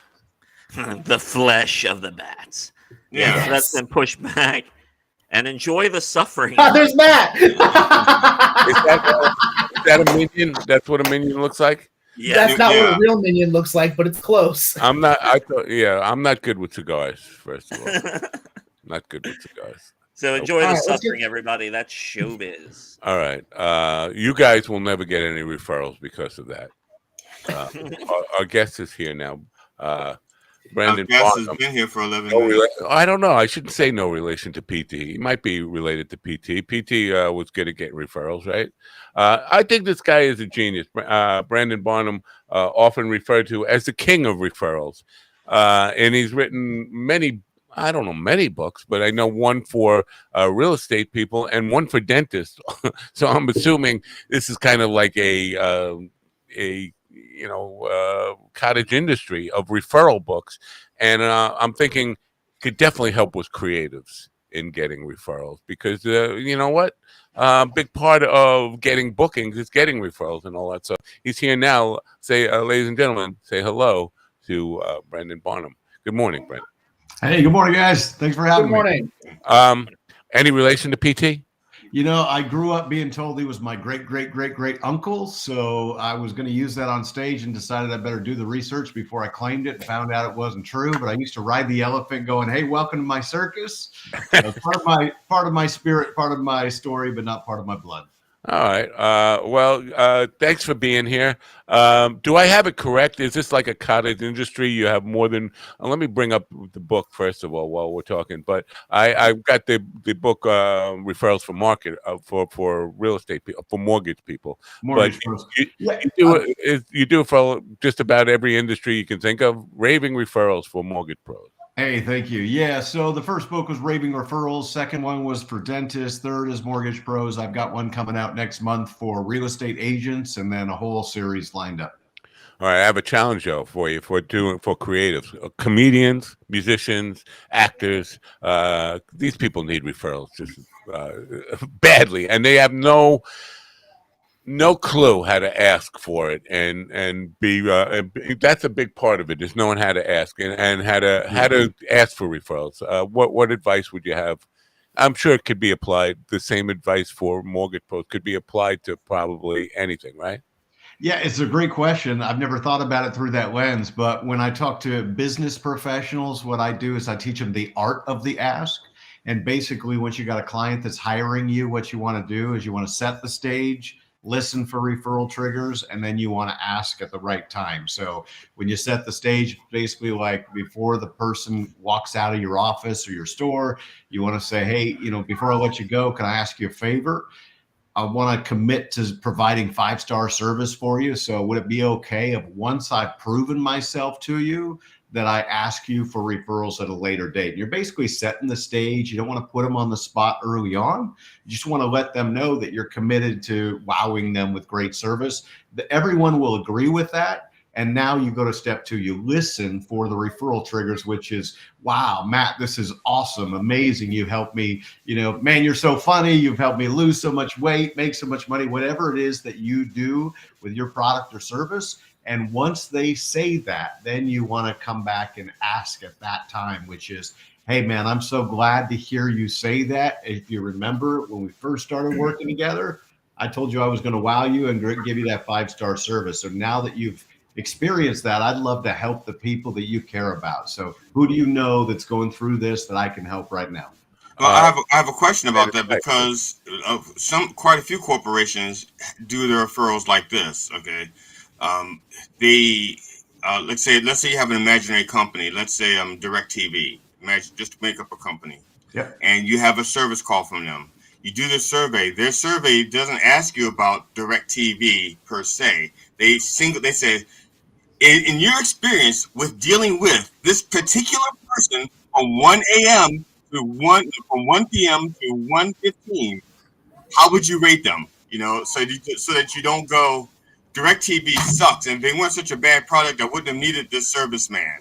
Whatever. So they're getting these referrals, but the referrals are kind of like not tanked. What do you call it when you stack it up so that it's saying that they're scripted?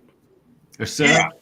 Prompted. Yeah, set up. Yeah, they're not actual. They're setting up the questions so that if you say anything but give them a 10, you're the asshole. As opposed to, I get a lot of how likely would you be to recommend this company to your friend, and I always say none, and then they ask why, and I don't butt in. I don't offer recommendations to people. I don't tell people, you know what, you should sign up for Allstate or whatever, any other company. I just don't do it. It's just, but coming back to asking for the referrals, confidence. Because I think in sales, people and part of we can I don't know, maybe consider it like a selling yourself type of thing. Asking for referrals is definitely aligned with sales in a way that I think people can smell fear, and if you're not confident in asking for that referral, they could smell that. I'm not confident. 100%. Yeah, totally. And one of the things is that, when somebody's selling you, you smell it on them, right? I call it commission breath, or some people pitch slap people, right? They don't pitch slap them, they pitch slap. We use that exact term when I worked at Sprint. Pitch slap, yep. Right, so it, Stephen. It's like people can smell it on you. So the whole thing is you got to energetically, like your vibe attracts your tribe. You got to come from that place where you're serving, not selling. Because if you're selling, people smell it, they feel it, and they're repelled by it. But if you're serving, if you really care about the person, you're like, look, man, I want to help more families, help more people, win more business, make more money, have a better quality of life, whatever it is that you do, people will feel that too. So when you're coming from that space vibrationally, then you have more confidence because it's about serving and helping the other person rather than focusing on the benefit. When I was growing up back in the day, back when sales was in black and white, we had this talking point called fact advantage benefit. Fact advantage benefit, and I still kind of use that when I try. I say when I ineptly try to pitch myself as an entertainer, because I still, I don't like having to have to do that job, but it's part of the job. If I don't pitch myself, no one else will. So I have facts, I have benefits, and there's benefits, but still it comes out the same thing. I'm still trying to sell myself, and they know I'm trying to sell myself because I don't have the job yet. So I would be stupid if they would be stupid if they didn't think I was trying to sell them, even though I'm not even using selling terms. So I'm just.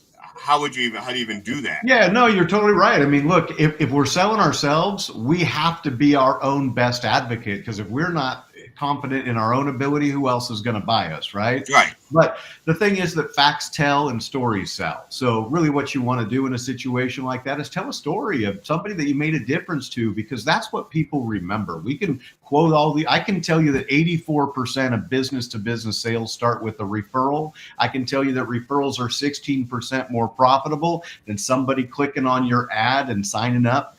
But the reality is, if I tell you a story about somebody who I won their business as a result of a referral, and the difference I was able to make for that family and how I helped them on their wedding night or whatever the case may be, that's going to be something that people remember. So you got to integrate stories of how you made a difference and change people's lives. Okay, now for example, you have, and if I get the name wrong, please correct me, but you are affiliated with like a homeowners, is the HOA.com thing, is that homeowners association? I just want to make sure it is homeowners association, right? Yeah, man, there's a funny bit right there. Yeah, so I run HOA.com, and we're on a mission to revolutionize the homeowner association industry. They are unpopular. HOAs are they after Congress and the Supreme Court. No, they are just above the Supreme Court and Congress. Their HOAs are like really, really low on scale. I remember I would not even look at a house in a neighborhood that had an HOA. Yeah. You know, so how that's you could. Yeah. And you've got to why did you choose that hill to die on? Yeah, so we didn't start out we started the company as the homeowneralliance.com, and that was the domain, and our whole goal was to connect homeowners to professionals they can trust. And at one point I'm sitting there with my business partner and I'm like, look, this domain is too long to fit on the side of a bus. We need a shorter domain. And if we could have any domain on the planet, what would it be? Homeowner Alliance. So I looked up HOA.com. I reached out to the previous owner. We started getting into conversation. I made him an offer he couldn't refuse, and here we are. Now, so you're in the mob. Yeah, you're in the mob. No. We actually want to completely shift the entire industry so that people love their HOA. We believe that we can transform the whole industry and create unity through community and change the way that HOAs are run. Because the reality is 53% of all homeowners in America live in an HOA. Yeah, but it's a huge racket. I'm sorry. Okay, if you find the term racket offensive, I apologize, but not because I don't feel that way. I feel that way. Yeah. I just hope that the term doesn't offend you. But that's okay if it does. It doesn't offend me, brother. I'm here to change it. Like, I'm on a mission to help people love their HOAs. I don't run HOAs. We run a tech platform that empowers HOAs. We run an AI that helps homeowners get the results that they want and helps elevate the way HOAs serve their homeowners. Well, if that AI could eliminate homeowners associations, then that's perfect. Perfect. So I have a question. I want to bring it back to the book. So what differentiates what you're selling for, teaching referrals and the art of the referral and the ask and all that? What differentiates that from, let's say, the way a lot of companies train people? Because, for example, a lot of what you said, I ran a Sprint store for 13 years, okay? And the last 4 or 5 years of that, I was a manager and a district manager. And I carried the store's customer satisfaction scores. We were #1 in the country for 11 months. So I feel like I mastered the art of the referral. I even got into B2B sales through Sprint. But everything you're saying is basically everything that was either both taught to us and then I learned and taught like just naturally. So what differentiates what you're teaching based on what somebody can learn from a retail store?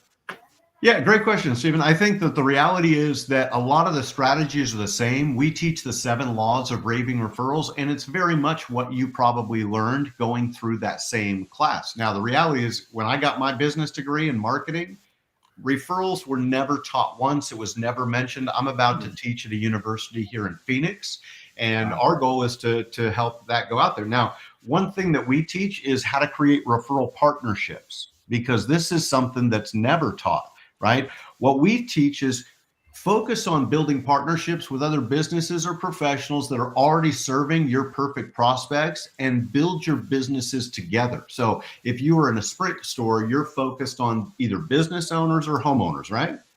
Yeah. Okay.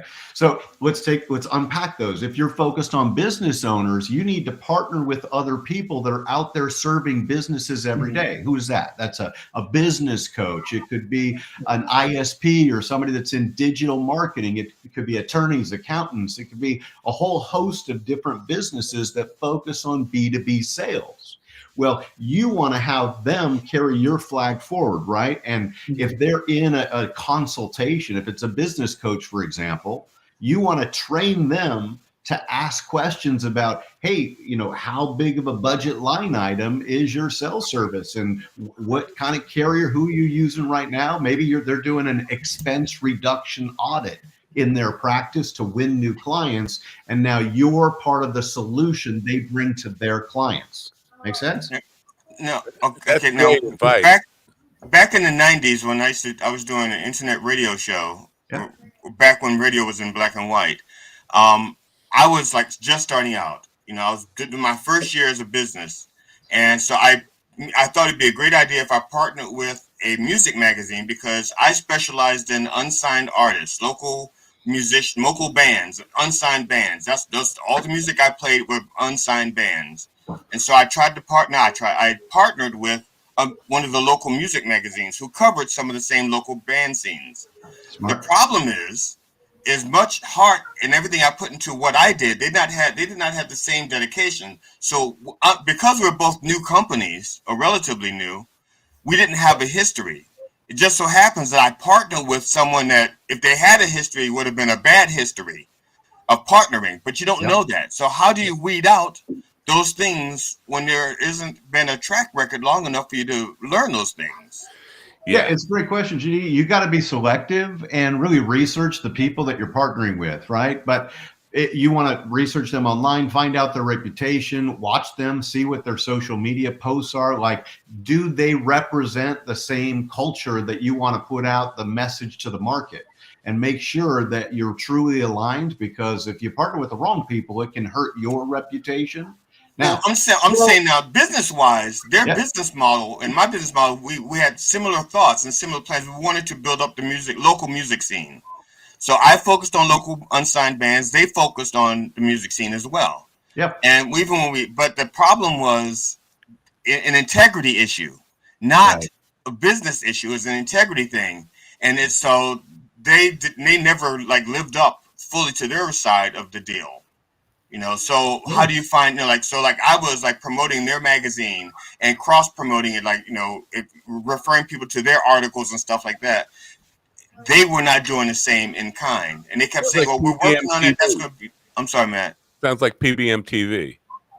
Could be, but this was back when, like I said, back when radio was in black and white and there was no internet. You don't get to do those deep dives then. And even now, the internet and stuff, even with the internet, you don't get to know people's character, because with the internet, you are whoever the internet says you are. So I'm sorry. Go ahead. You go ahead. You start answering. No, there was a delay. That's all that happened. That's my bad. You can go ahead and answer his question. Sorry. Yeah, so I think it's really important to sit down with your partners and create expectations of what you're going to do for them and what they're going to do for you. In the referral partner blueprint, we print out a 1-page of 21 different co-marketing campaigns, ways that each person or company can promote the other. And you want to have an agreement. You want to sit down and go through what each person's going to do for the other. And then if somebody's not delivering, you got to call them on it. Right? If your agreement is that you're going to reciprocate promotion and that you're going to promote their podcast and they're going to promote your blog or whatever the case may be, they're going to have you on a podcast or do a Facebook Live, then they got to deliver or you got to move on. Right. Very cool stuff. Now, big part of this, everything you're talking about, is for established businesses, but you can't tell a story if you're just starting out, right? You don't have an authentic story, but you don't want to make anything up. What advice do you have for somebody who's brand new, just getting started on trying to get referrals and all, and build your business? If you are you don't have a foundation, you don't have a story to tell, you don't have much of a past to build upon. Hey, man, this was me in 1997. I got started and I had no story. I was a single dad. I was making 20 grand a year. I was broke. I couldn't afford the house mortgage that I had bought plus the daycare that I was paying. But I got into the mortgage business and I got a mentor. I got somebody else to teach and train me. And I borrowed his stories, right? Until I had my own stories, I would tell his stories. And then a year later, I had my own stories. So in comedy, they call that joke theft. Yes, but in sales, it's called building rapport and creating a sense of safety because you have experience in what they're fearful of happening, taking your product or service. Yeah, but I'm trying to take the advice. I'm trying to take Barnum's advice and apply it to what I do, which is entertainment. I don't do houses. I don't do mortgages. Let's not get hung up on what you do and giving it titles. You David, call you it have a book that fell off your shelf back there. Could you? Now, pardon me if I get this wrong, but I'm recalling something I read, whether it's on your website, how to effectively know how to communicate with somebody with a client in 90 seconds. And that felt like confusing to me. Does that apply to 90 seconds to learn or about how to effectively be a communicator, or is that taking 90 seconds from when you first meet a individual to figure out their strategy on how you best communicate with them? I'm glad you asked, Matt. So I use a system called Bank Code, and full disclosure, I didn't create this, but this is personality science. And basically there's 4 different primary personalities: blueprint, action, nurturing, and knowledge. So yesterday I was having breakfast with a guy that I never met before. And I said, do me a favor. I handed him the cards, sort these cards in the order of what's most like you to least like you. It'll help me serve you better and save us both time. He took about 30 seconds to sort the cards in the order. He was high action first and foremost, right? High nurturing secondarily. So in that 30 seconds, he told me who he was. I took the next 60 seconds to basically tell him what he just told me about who he is. And what this does is it helps me customize my conversations and my presentations based on what he cares about, how he makes buying decisions, what's important to him. And by doing that, I create instant rapport, but now I really understand who the guy is in 90 seconds of first meeting someone. But quite often a person's own evaluation of themselves is not exactly right. I mean, people said, like, I'm nurturing, and then turns out to do like the least nurturing. Right. Like, no, I am the Matt Nappo of nurturing. I don't nurture. No, I'm just teasing, Matt. You're very nurturing. I'm a minion. Yeah, so quite often people don't have the correct impressions of themselves. So sometimes that's true, but here's what this does is now you get into a conversation and it's all about them. So they're fascinated. For most people, the most important person they want to talk about is themselves, right? Well, no, I want to talk about me. It's all about you, GD. Right? So now you've sorted the cards. I'm telling you who you told me you are. Whether that's right or not, I don't know. But now we're going to have a conversation about it. And now what I'm saying is, oh, okay, so you're really nurturing. So you're into people, huh? You're about building community. And do you serve in charities? Yeah, I do. But what I'm saying is, let's say they arrange the cards. And they say, I'm nurturing, and then a person of action, and then the next 2. And you start your pitch. And as you talk to them, you find out, wait a minute, he's not nurturing at all. We're out the way. So do you change your pitch? Because in order for you to actually help him, you have to realize that he's really not a nurturing person. He's actually a person of action or whatever. And so because if you're actually going to help them, you have to help them from where they are, not where they think they are. That's true. It's true. What this does is it gives you clues. So I'm not very good on profiling people. That's just not how my brain works. That's not my skill set, right? I would fail as an FBI profiler. But if I ask you, GD, about yourself and we use these cards and now we're getting into a conversation and you're telling me stories, you're absolutely right. In the fluidity of the conversation, I'm going to flow and I'm going to adjust and I'm going to be like, well, this guy's asking high knowledge questions, right? He's asking all about the details and really trying to dig deep. and he's not showing up like somebody who's high nurturing. So now I know I got to give you information so that you can do the research yourself and feel comfortable and confident making a wise decision. Does the book come with the cards? No, the cards are separated. This isn't my company. I did create an AI. I joined the company as CEO 5 years ago and created an AI to decode somebody's LinkedIn profile in 1 click in 1 second on a Chrome extension. But it's not my company. I got to hide my LinkedIn profile. That's scary stuff.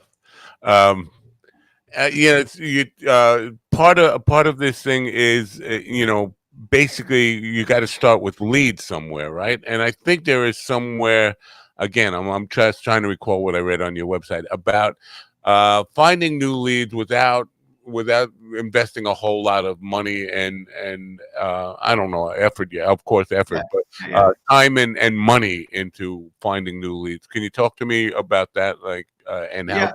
I mean, I teach lead as a 4-letter word, meaning I don't want a freaking lead. I want a referral. What I mean by that is if I get somebody that signs up for a lead capture on my website, those people don't know me. I got to build a lot of rapport with that person before they feel comfortable and confident enough to hire me, especially if I'm having a high ticket offer, right? So if somebody's referred to you, there's a trust transfer that happens, right? Matt, if Steven or GD says, hey, you got to check this out. This is hilarious. These guys are awesome. They just helped me with my house or whatever it is. Then your trust level goes up. Your confidence in doing business with that person increases. In fact, the research shows that you're 400% more likely to hire that person or do business with that company once they're referred. So I don't want to lead. I want a referral. A referral comes with a backstory saying, wow, these guys just did a great job for me and you should hire them. They'll take care of you. Now, but in entertainment, or at least with my limited knowledge of the entertainment business and industry, it does not seem that we do a lot of referrals to each other. For example, if someone asked me to do a clean show, and I would say, well, what do you mean by clean show? Because clean means something different to everyone. If I cannot do that show, but I know someone who can, I would say, look, I can't give you that show, but here's a guy, Ron Kane. Ron Kane does very clean comedy. I call him, But as a general rule of thumb, the average comedian is going to go, oh yeah, I do that kind of clean comedy, and then and they'll fuck it up because they don't, but they want the gig.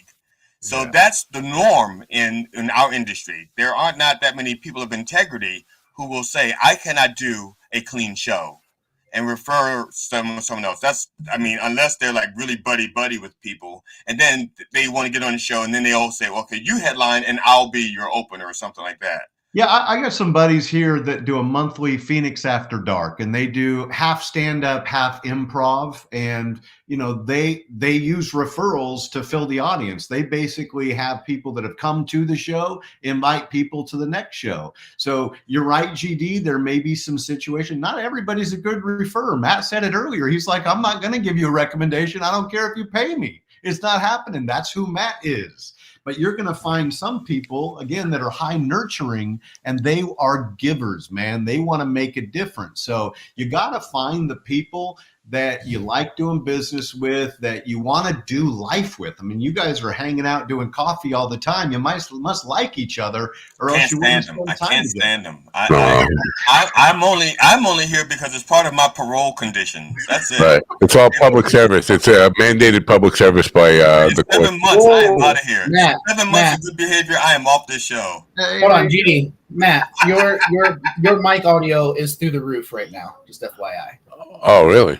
That's nice. When you say through the roof, that's a good thing. Very loud. Check 1, 2. Also, you're on the big screen. You soloed yourself out. You've gotten rid of us.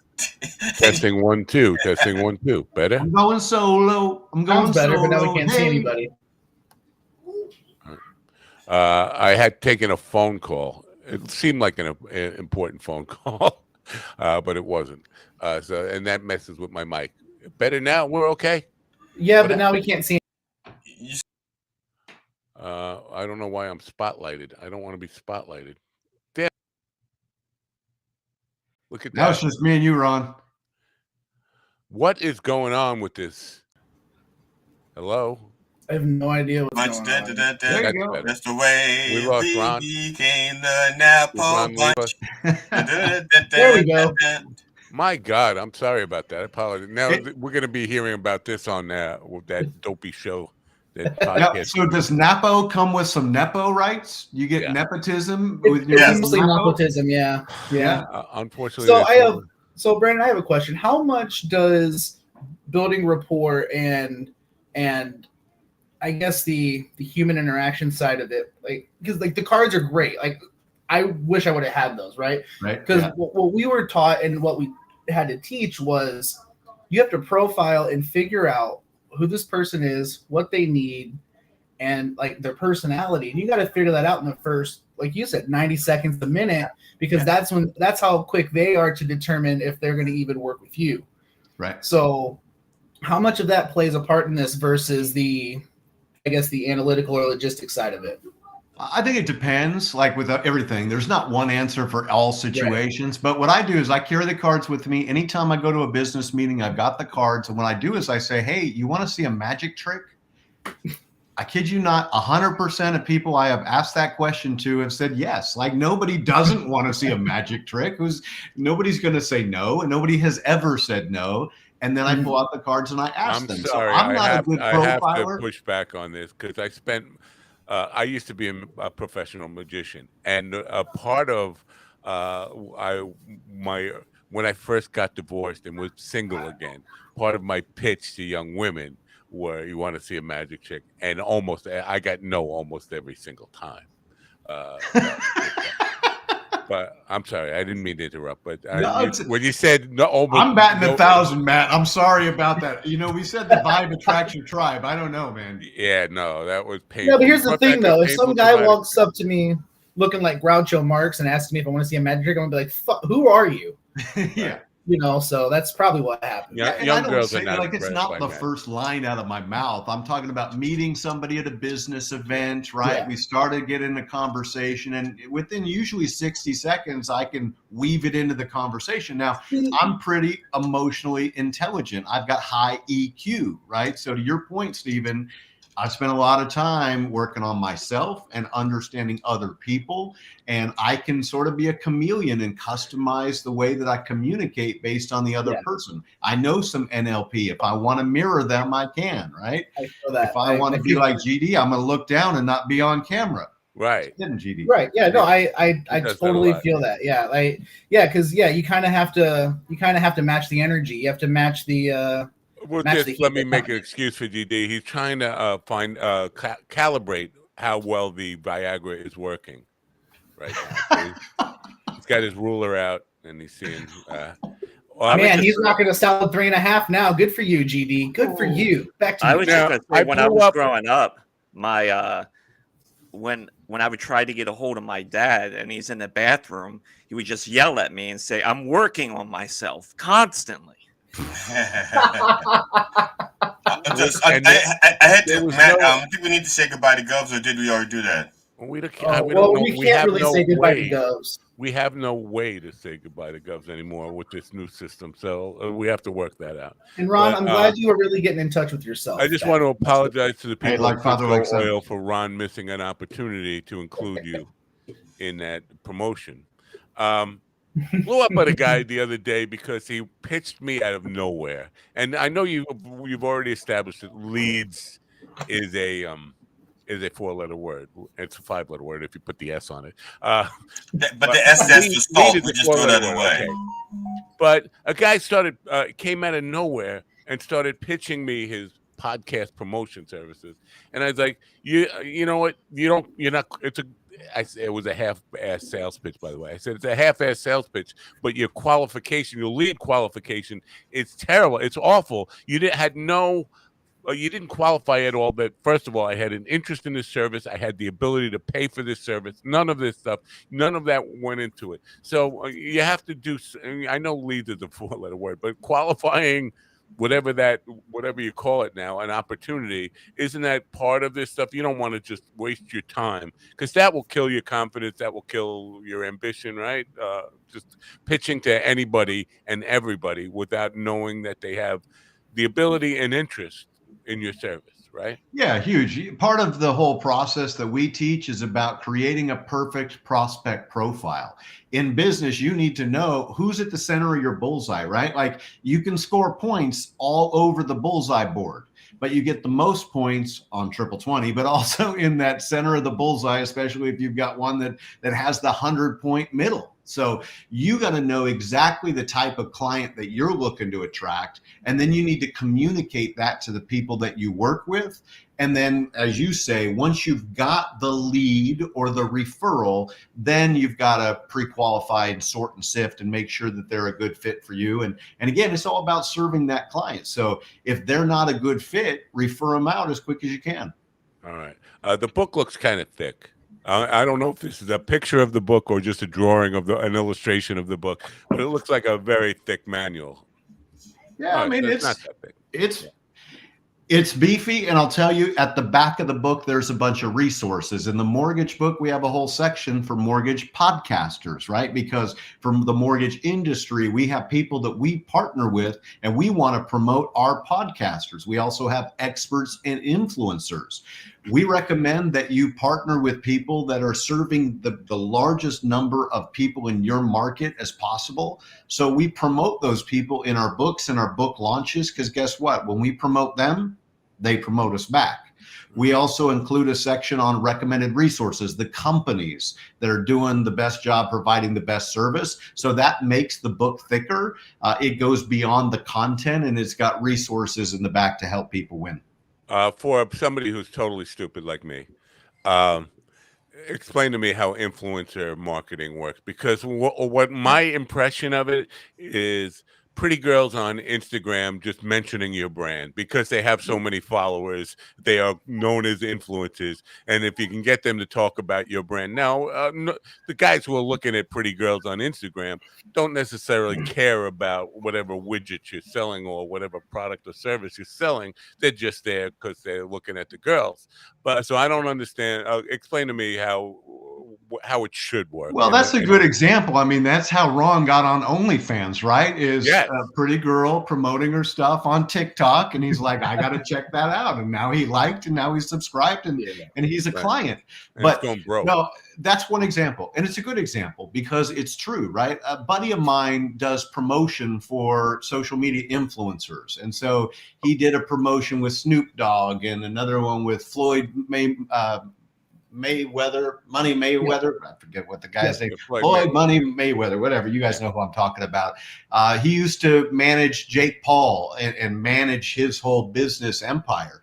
And basically, he does deals where he puts companies together with those major influencers. But what we're doing right now is an example of influencing influencers. You brought me onto your show so that I can hopefully add some value. I'm not a funny guy like you guys are, but hopefully there's enough value that it's worth your listeners tuning in and hearing what I've got to say. And by me adding value to you and your show, you're exposing your audience to my message. Right. That's an example of influencing influencers. And there's all kinds of different ways that you can do it.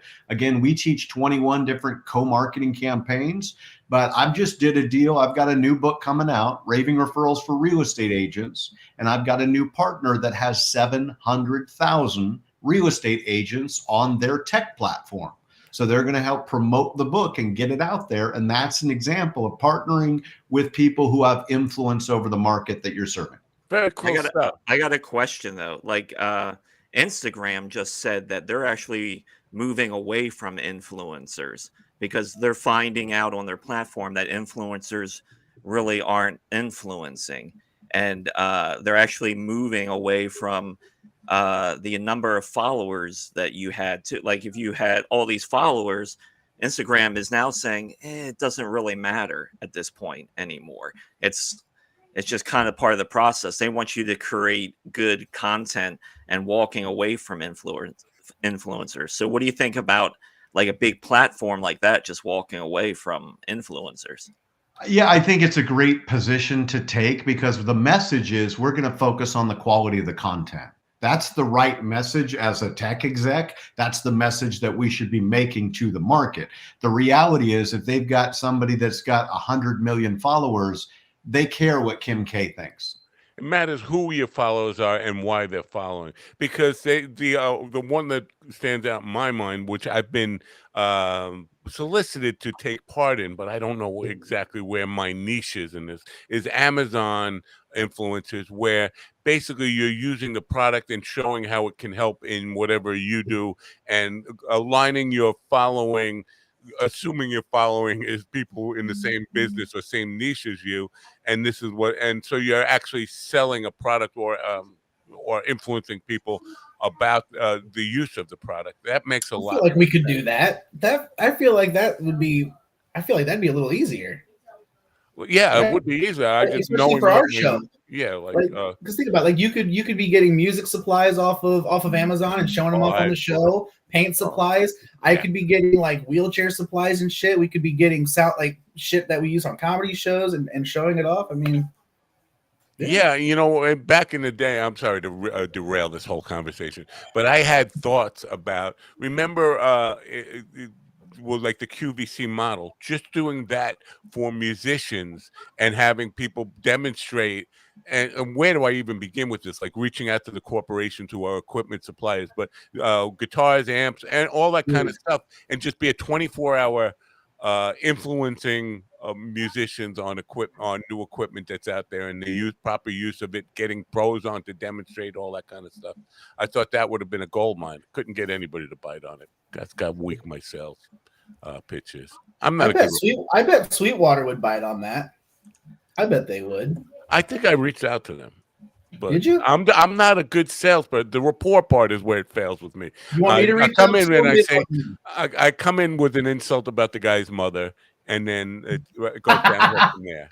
Yeah, you're like, I'm not going to refer anyone, and they're like, well, then I'm out. But no, you're totally right, man.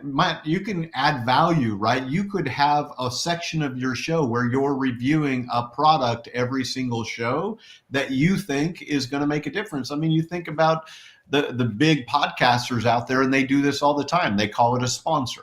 Right? A sponsor has paid for them to give a shout out, and they're sitting there reading their 30, 60-second pitch about why you should buy gold through their platform or buy, your prepping supplies on Tucker Carlson, whatever it is. So it happens all the time, and you can absolutely integrate it because your fan base is looking for products and services that are going to serve them. You just got to make sure that you stand behind your recommendations. Right. That's a big part with us, because everything I try to stand behind, I end up getting angry at. And then like StreamYard was, we were sponsored by StreamYard. We're not on StreamYard anymore. And I feel bad for anybody who bought into that because I recommended it. Anyway, coming back to the book now, am I oversimplifying it to say that we can do a raving referrals for people in the creative arts? All we have to do is change the word mortgage pros everywhere that comes up in the book. Or mortgage. Yeah, it's a little more complicated than that. But I mean, in theory, yes, it comes down to the right title. So one of my mentors is Mark Victor Hansen. He wrote all those Chicken Soup for the Soul books. They sold over 500 million books. And so when I wrote my first book, he said, don't write a book, build a brand. And that's what I've done, is basically chicken souped it, right? So I've got different titles for different industries and verticals. And you've got to have the right brand first and foremost. But then what we do is we customize all the stories, all the recommendations. It's got to be a custom book for that industry. But 80% of the content's the same because the strategies and the philosophies are the same. Well, I was just fishing for an opportunity for maybe one of these guys or somebody who would to work with you on a book for like this for creative arts people, for bookings and referrals for. Let's do it. I got time. I was probably thinking one of the other two guys, not you. Wow. Yeah, I was about to say that. I would think you'd like one of the successful ones, not me. Yeah, and that leaves all these guys out. So I'm sorry I even brought it up. Anyway, no, it's just I think there's a need there. That's why because a big part of business, I think you would agree with this, is there has to be a need or a real interest in the product or service you're offering. And so part of it is an entrepreneurship is people just want to make people buy what they want to sell rather than try to be of service and fill a need that people have. You got to start from the customer side, what do they need, rather than what do I have that I can sell. Stuff. 100%. You got to start with the need first. So find the need and fill it. Now, I have a question real quick about Todd. Is his last name really Bookspan or Bookspan or that's because cool, right? I mean, that's my actual last name. I changed it to Napo. It was actually Podcaster. I thought that, it's weird to be born with a name like that, so I changed it to. I thought that was his author's pen name. Bookspan or Bookspan. Todd Bookspan. That's his real name. Very Sorry, cool. no joke there, GD. Give me time. Give me a minute. I can find okay. Yeah. Thanks.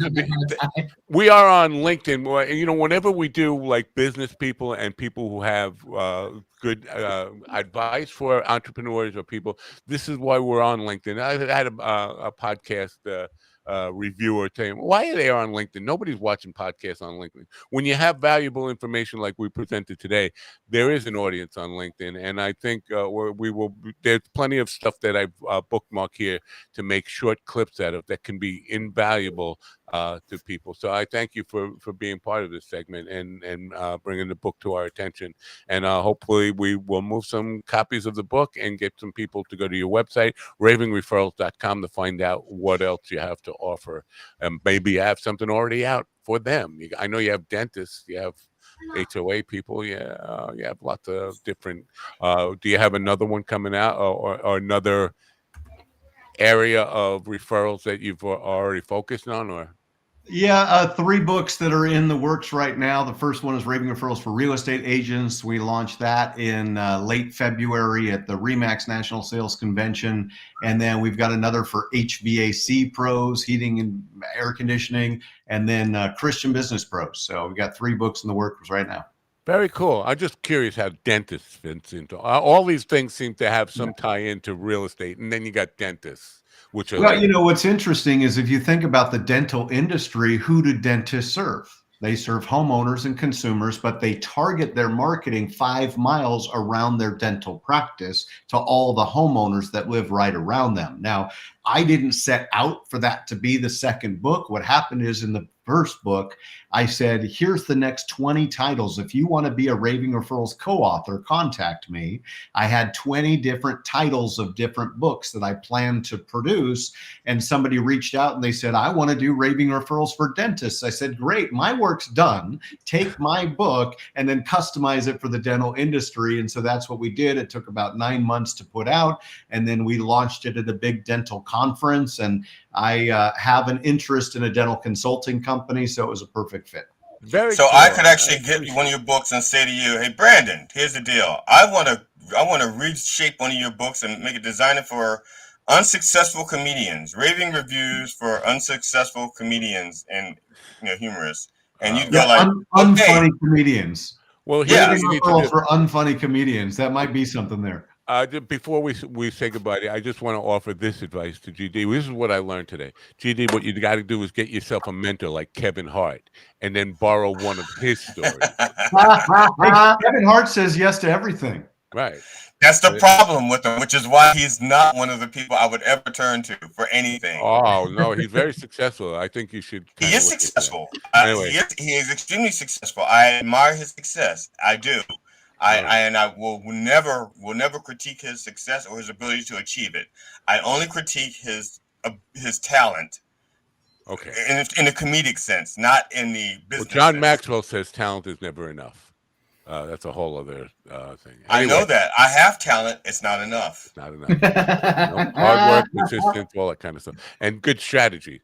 Brandon, thank you very much for being part of the program. I hope this is of some value to you, and continue. I think what you're doing is very very smart because you've tapped into something, had success with it, and found a way to repeat it for other industries.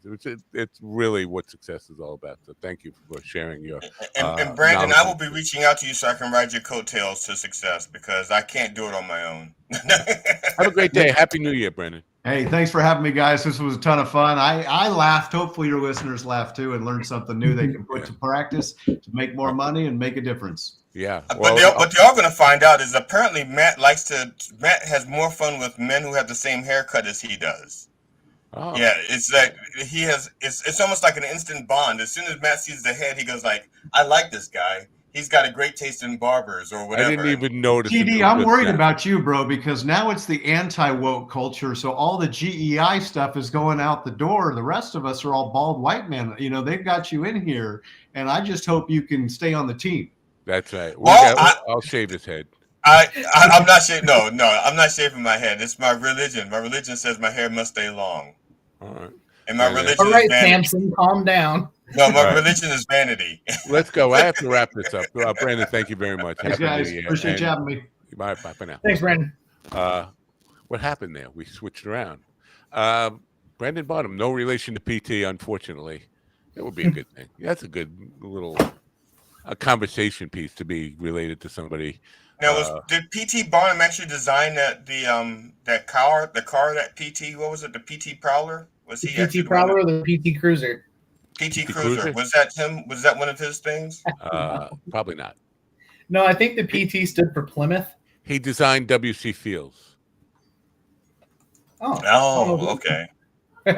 A cruiser is born every minute because that's what I thought the PT because like a cruiser is born every minute. That's why it was. But there would definitely, I think you would agree, there is maybe not a need for a book, but need for information about how creatives go about building, getting referrals and all this stuff. There's definitely a need for that. And it seems like there's 100 books out there. It seems like it. I don't know the answer to that because.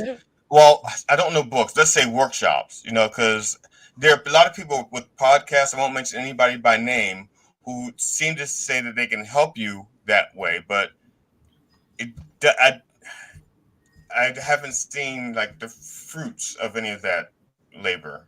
I have not. I mean, others, but then again, I don't work well with other people. So maybe the whole part I touched on this is the confidence to ask for a referral. I don't, even if I think they really enjoy it, like I don't know. I feel I never struggled with it. If anything, you're saying I should be more like you. No, I just think that's a fair thing. I think if you're confident in what you're selling, you should be exuding the confidence that you should. I have no confidence. I use Gig Salad for private events, to get booked for private events, and like every review I have on Gig Salad, I think every review that was given, because sometimes people just don't give reviews, they're all like 5 stars, and they know to just give me a 5-star review. A lot of them like specifics like why I'm a 5-star. Right. That's the big, because I do a lot of these things. I'm asked to leave a review all the time. I'm like, I don't know what to say. I feel awkward about this. And when I'm going to ask for a referral now, they're thinking just like me. Like, I don't know what to say. I can't.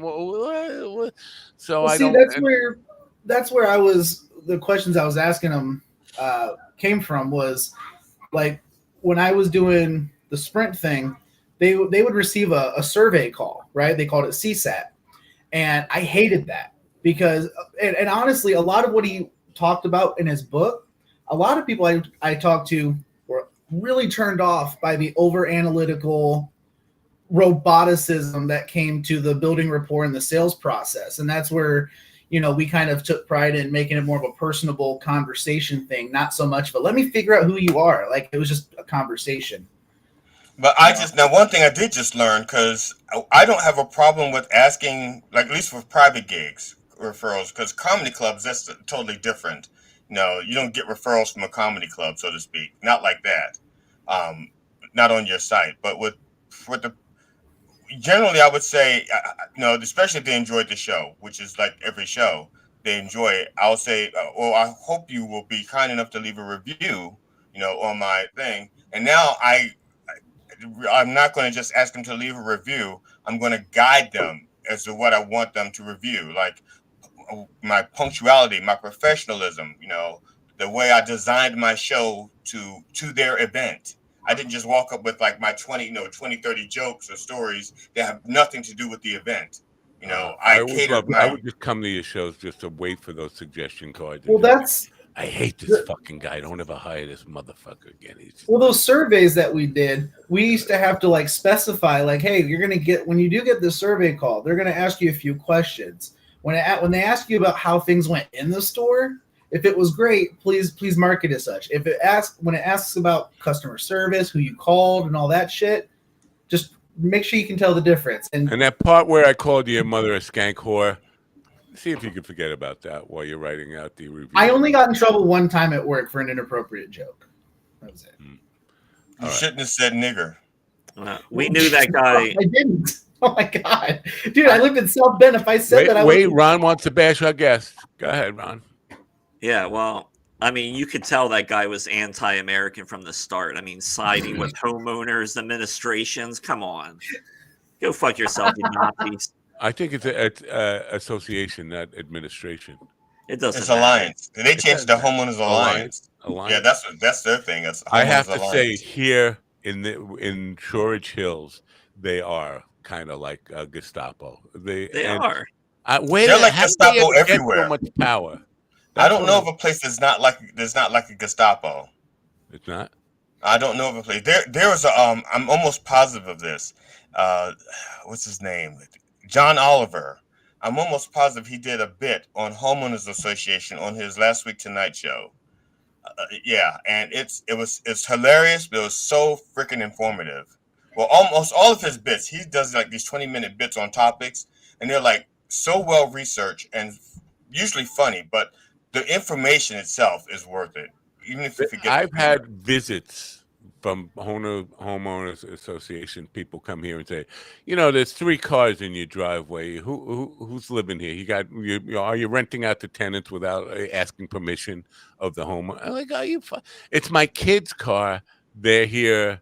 My kid's allowed to live in my house, but and it goes to war. Now they're, threatening legal action, and I'm like, who are you fucking people? And where do you fucking get the balls to count the cars in my driveway?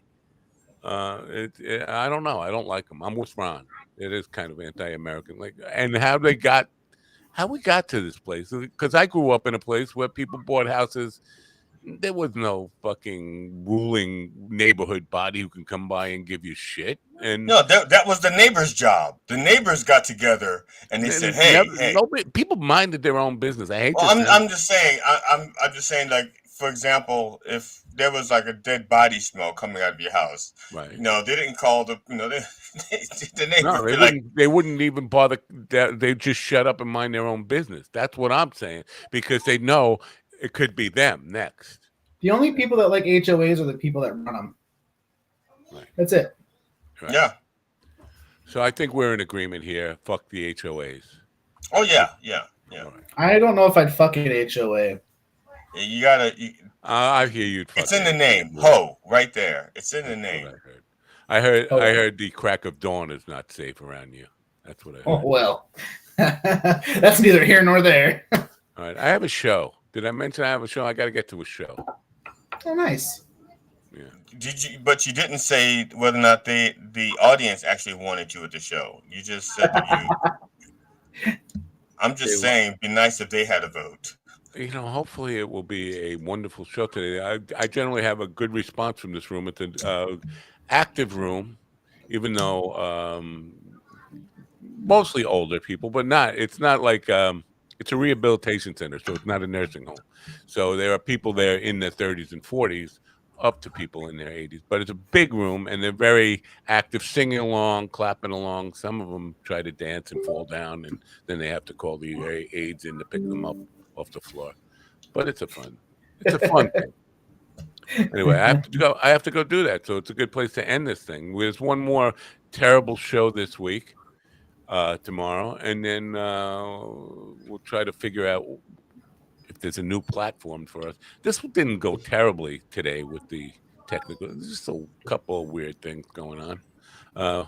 Who's in the chat room there saying something? Street Fighter 2 series? I don't know what that means. Oh, I think he was talking about the.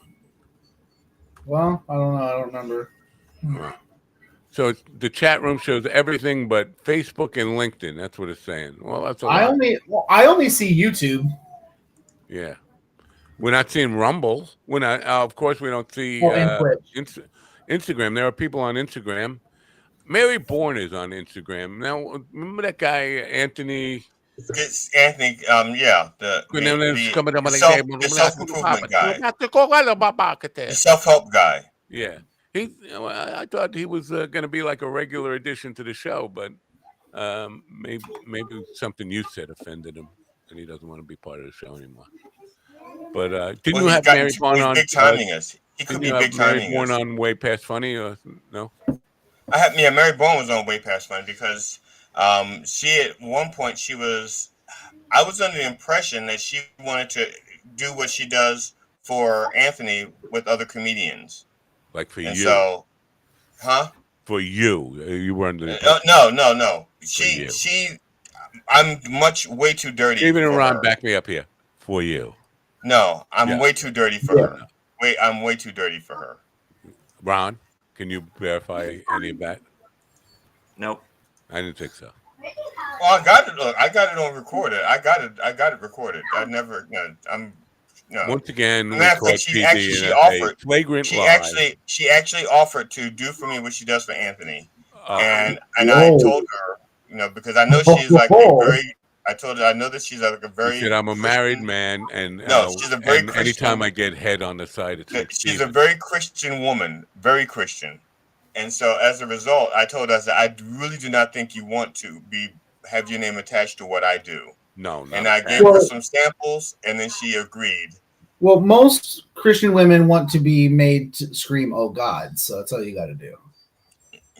Well, anyway, so that's because she did. She actually offered, which is another how she got on the show. But I don't want her. I don't want somebody to quote represent me if my material is going to be offensive to them. Because how are they going to sell me? Yeah, no, you're offensive to me, and I don't represent you in any way. GD, don't say "sell me" like that. Don't. You can't say that, man. It's not February. I still got 28 more days to say that. Hey, come on. Listen, my birthday's in February. Can it not all be that in February? Can one day be for me? No.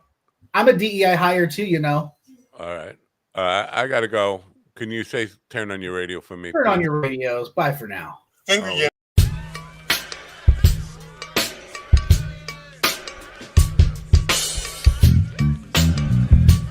Finish inside.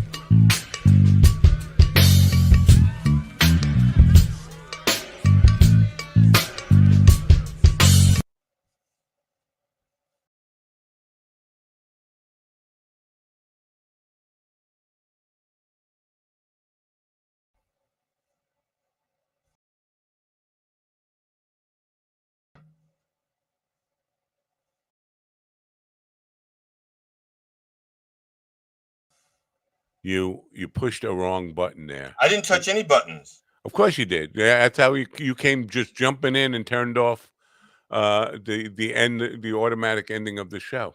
I didn't touch any buttons. You had to have. My fingers are on my phone, Matt. I'm trying to say thank you for watching. Well, they shouldn't say thank you for watching. That's what stopped the show. I'm trying to type in thank you for watching, and all of a sudden I'm looking at my face on the thing. That was a terrible mistake. All right, I'm out of here.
listen to me now.